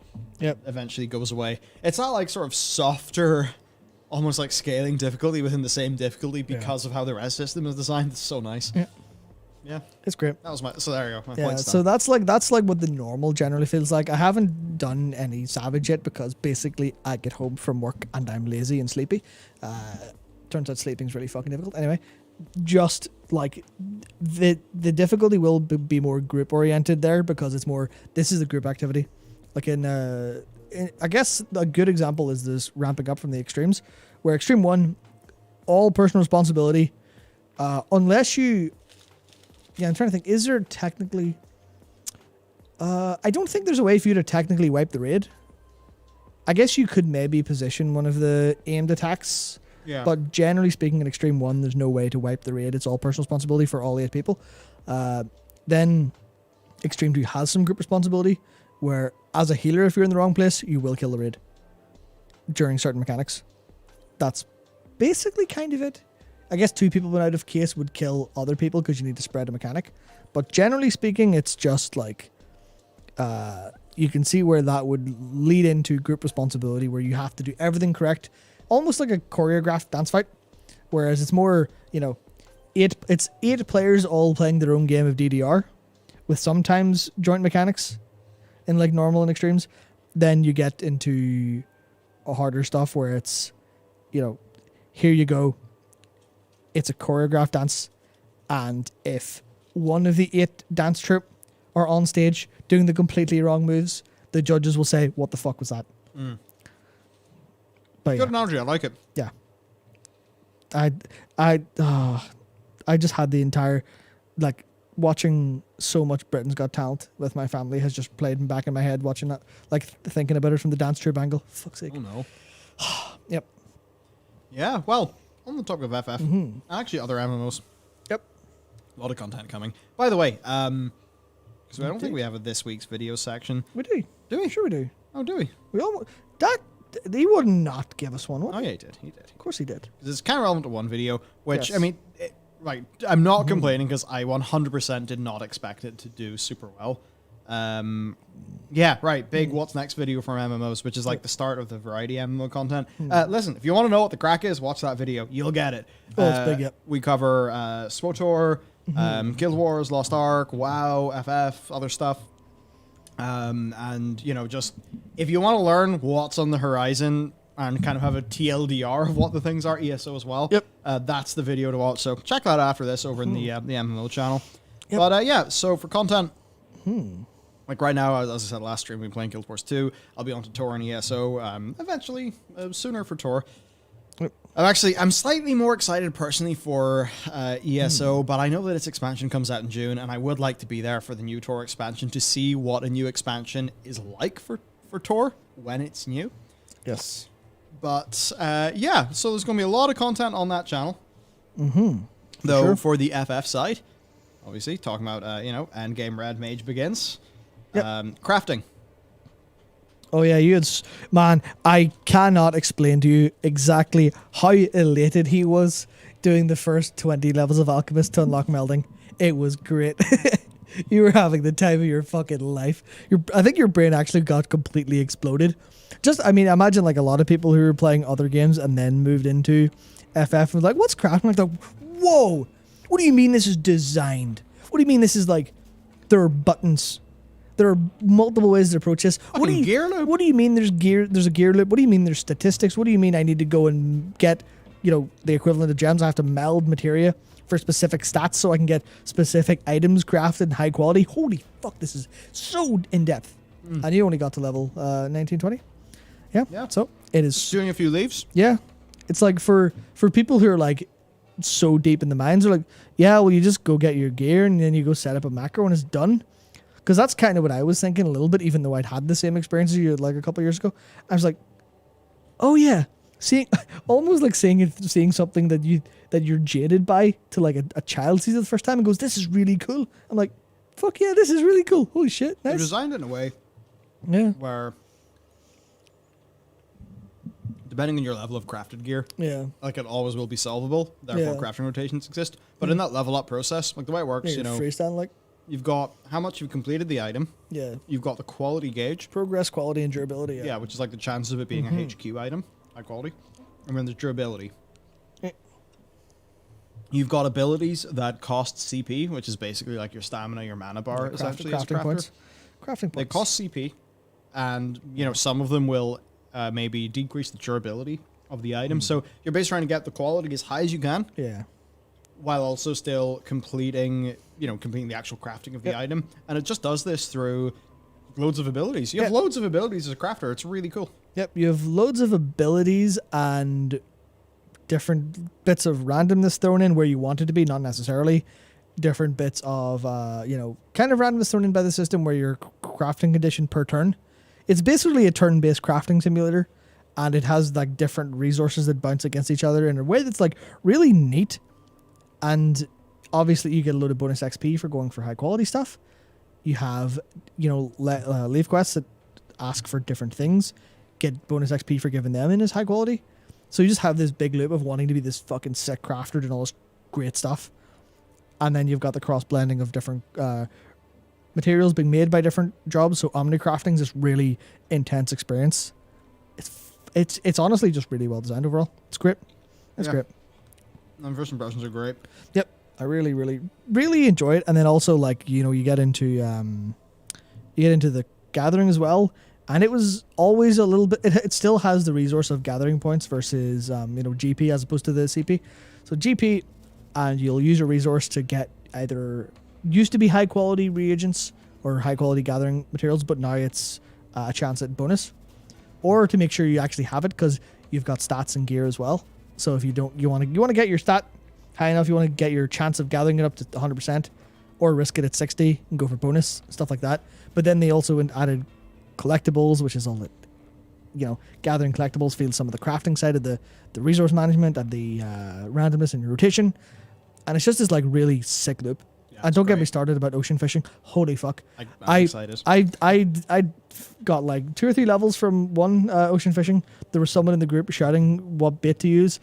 And I was just fishing like crazy going, how have they made fishing into this really like exciting experience? I was on the edge of my seat the whole time fishing. I didn't think I'd ever say that in my life. It's fucking incredible. It's genuinely great. Genuinely great. Oh, fantastic. And then just another tweet was just the learning environment that I've already talked about for FF. Oh, yeah. So, yeah. Yep. You know what? It's a great time for games right now, isn't it? It is honestly an obscenely good time for games. I'm really, really pissed off. It's like, there's too many games to play. Yeah. Oh, God, if you're into MMOs, you're fucked. Yeah. It's like everything has an expansion or patch in February, also Lost Ark. Yeah, also, and if you're into other games, also Elden Ring, also Horizon Forbidden West, fuck you, time. You have no hope. Yeah. I'm destroyed. I started playing Chocobo Mystery Dungeon, everybody, because I was like, fuck it, Alpha's really cool. Yeah, you don't know who Alpha is.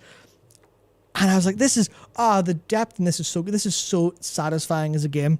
This is going to be like 100, maybe 200 hours of trying to platinum this because it's a mystery dungeon game, so it's really deep and really pretty hard. And then it was like, I've played this for like 16 hours already. It's been like Holy 2 shit. days. Oh my God, please help. I don't have time for all this. Oh yeah, Pokemon, I don't know about Pokemon in a few days. Pokemon Legends Arceus. I don't know if that'll be good or not. Its recent showcases actually look pretty good. Yeah. It did get leaked though, so people know what the actual game's like. I have no idea about that, but the showcase YouTube video, girlfriend's super into. I mean, she's super into Pokemon, but also is super frustrated at how Pokemon is not really being well utilized. I would agree with that. But initially it was like, oh, this looks shit. And then they did post a recent video explaining what the actual game is, and it looked way better. Yep. So to draw us to a close, 4 things. By the way, here's a snazzy new section Dakor has added to our template. Oh, has he? Nice. Yeah, if you missed out on last week's stream, our live stream VODs, go to the Bellular Warcraft channel, go to playlists in the top menu, go to Bellular Live VODs, consume some Poggers content, thumb up. If you want some bite-sized, snappy clips, then go to the Bellular Clips channel. Which, you can do that. Bite-sized. I'm so hungry. Fuck. No, go away. Go away. Name my turkey street food. I'm gonna save my chicken wing for not on stream. I don't think chicken wings are stream food. No. Also, if you have to type or control the mouse with wing fingers. Would be fun. Yep. Lovely chicken fingers. Well, you've probably all seen this video, so there's not much else to say. Hard proof. You look so jubilant in that. Yeah, I've already talked about this video, so just go watch it, please. If there's one video to watch after this, please. Yep. Yeah, obviously a lot of FF in that channel, so I did expect, half the views, maybe a third of the views. But look, gotta play the long game. I want to do variety MMO content, want to talk about what's going on, so we're going to do that. I just scrolled down. We've made so many news videos. Yes. We've got the FF Endgame video that Matt led. And actually, I was pointed out over on Discord. There you go. There's character on this is, I think, the link to the incredible a Warzia collection by Momo Akane. Yeah. So, yum. And, and sorry about the whole situation, by the way, Momo. Basically, like, you clearly have one of the best looking characters because it appeared in Google search, and that's, I believe that is how that ended up happening. You know what? Let's skip on past that. Hopefully that's not a spoiler. I mean, it is a spoiler, but hopefully everybody at this stage knows, so it's okay. Right, news channel then. So, the news channel. Hey, game industry news. We do it on that channel. You can check it out as well. We have 4 channels. We're very busy here. Right. Yep. Talking about, want to learn more about antitrust? Well, this is your video that just went to live 30 minutes before stream, so you probably 30 didn't minutes see before it. stream, yes. No, it was like 10 minutes before stream. Yeah. Whoops. We're good at this. Actually, let's see. How's that doing? Because I imagine stream would not really It was have 4 helped out of 10 last I looked. It's pretty good. Interesting. Well, I'll have a look again. And it is 5 out of 10. It's my Nice. 5 or 4, 4 or 5. Come on, update, 3. refresh. 3. YouTube app. Hello, 3 out of 10. hello, please. Hello. Any internet? Not that waving it about's really going to help. Cool. Well, 4 I'll out of check 10. it. Yep, 4 out of 10. If you want to see some nerdy stats, it's 4 out of 10 with 30.6 thousand views, a 14.9% CTR, and an AVD of 11 minutes 10. Yep. There we go. What does AVD stand for, Michael? Oh, yes, average view duration. Yes. Haha, Fantastic. stats. YouTube. Yes, so that. Right. Indeed. Bobby! Going through some recent Wall Street Journal reporting on employees going, and Bobby holding back some of this info for fear of making it seem worse than it is. Then, of course, this is just Rory. Yeah, that was... You fucking legend. I was genuinely crying with laughter when I saw this for the first time. I could not stop. It was brutal. Great. So Just the sheer amount of depth and how smug and evil he looks is perfect. And it looks real enough too. yeah, it's such a beautiful one. So anyway, Yeah. you know, hey, Bobby's getting like a 300, 400 mil payday probably, so he'll be fine. There you go, the end of Bobby. Then, of course, the actual news story itself. Yeah. Some more into Phil Spencer. He did an interview with the New York Times, Metaverse, Xbox Series X and S, Xbox Free Speech, universal banning across platforms, that too. Going to Sony. Again, what another Sony banger. Sony banger, Rory banger. Yeah. Just Ryan crying because he's getting lasered by Phil Spencer. great. I love this bit. Man. Riot, that big 5-year plan. This was only 4 days ago, Matt. Only 4 days ago. Yeah. And then, you know, Ubisoft, they've bumped $120 million into Skull and Bones. Where is it? By the way, creative director or co-director just left. Then we've got, yes, the creative director of Days Gone is having it out on Sony. Potentially sharing misinformation about the game as well. It's a big disaster. Big mess. Yeah, big mess. News. What a week that was. I'm glad we got to record a happy story with the Warcraft 3 Reforged. Yeah, that was long overdue. Yeah, so there you go. Busy week, Matt. Busy week. And guess what? There's 2 more videos coming out tomorrow. Oh, yeah, so there are. Fucking hell. Fuck me sideways, Matt. We do a wild amount of content. Only 2? Only Only 2? No, 4 videos are coming out over the weekend because I Yeah. forgot about the news channel. Yeah. You know, sometimes it dawns on me that we're kind of busy. You think so? Hey, if you'd like to support us, you can also get some merch over at Patreon. Join the loot tier, get merch video. Also, if any of you are scientists currently working on the hyperbolic time chamber, I would definitely like it to play some video games, although I probably would just work. Fuck. Yeah. Yep. Man, wow. Yeah, we recorded those news videos today. Yep. Holy shit. Yeah, anyway, so big Warcraft video. I'm very happy with it. Oh, yeah, like Anshay Musha. Yeah. Fucking big lore coming out tomorrow. It's so good. And the other video is, Lost Ark. Oh, yeah, Lost Ark, all of your findings, your freaking government research report into Lost Ark comes out tomorrow as well. Yeah, talked a little bit about that last week, but it's fucking wild. Honestly, I'm trying to figure out marketing for that, but it's like, that game was... We're busy. That game was terrifying, but it was kind of sick. Kind of sick. I'm really looking forward to it. I think someone... Someone mentioned it earlier in chat in regards to when we were talking about FF rating, and they were like, it's focused on the smaller player count, so it's like got some really good shit. And if you're like... There'll be some of the footage will be in the video coming tomorrow, but if you want to look up what like some Abyss raids or Legion raids in Lost Ark look like, they look fucking sick. Yeah. They look really fun. If not for the fact the Western release is so close, if it was still going to be like late March or something, I probably would have played some on the Russian servers, because that shit looks fucking good. It just looks like fun. Will I be able to find 7 people with brains to help me play it? Who knows? Find out. Why, Matt? You're in a guild with me and everyone else in the Yeah, office. fucking no one's around. Yeah. Oh, man. Okay, I think it's time for us to take off. Big Indeed. chunky stream. My God, what a set of topics. What a... And Ybarra's going to give us WoW news next. Or no, he's Yeah, going to next give us Blizzard news next week. Yeah, which is so almost certainly WoW probably news. WoW, so we'll see that too. Yeah, so then that's... So busy. So we'll have a big one next week as well. Also, I imagine there'll be a lot more Activision Blizzard Fallout that we'll hear about, generally speaking, because Definitely. it's always is. Or maybe someone else will go, can we have some news this week, please? As opposed to everyone talking about Activision all day, every fucking day. Yeah. Man, it's fun. It's fun. Oh, it's good shit. Yep. But, right. Time for us to... I was trying to think of a funny segue. I'm out. And you get to wing yourself. Yep, I've used all of my segue points on actual segues, and now I'm lost. Yep. No, so... But yeah, no, big week. And you know what? I think we're gearing up for bigger and bigger and bigger weeks as time goes on. Yep. Because Definitely. I intend to have 3 videos at least fully concepted by the end of the weekend. Nice. Big. Yeah, I don't know. I've hopefully overcame some things, and I've re-unlocked who I am, and I'm doing actually working usefully now, which is sort of nice. But yeah, fucking hell. Right. Thanks for hanging out, everybody. Yeah, and thanks to all of our new members. That's actually 11 today, I believe. Oh my God. Yeah. Thank you, everyone. Yeah, thank you.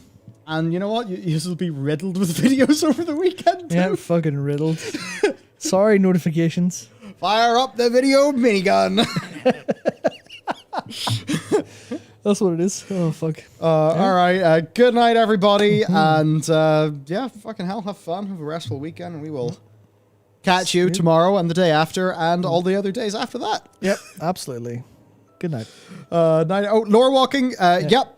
One of the things we are basically doing is getting our production right. And our production is basically right now, which does mean that the time for humongo making up for lost time is it does draw close. Absolutely. It does draw close. Absolutely. So, Yep. have a wonderful night, everybody, and we will see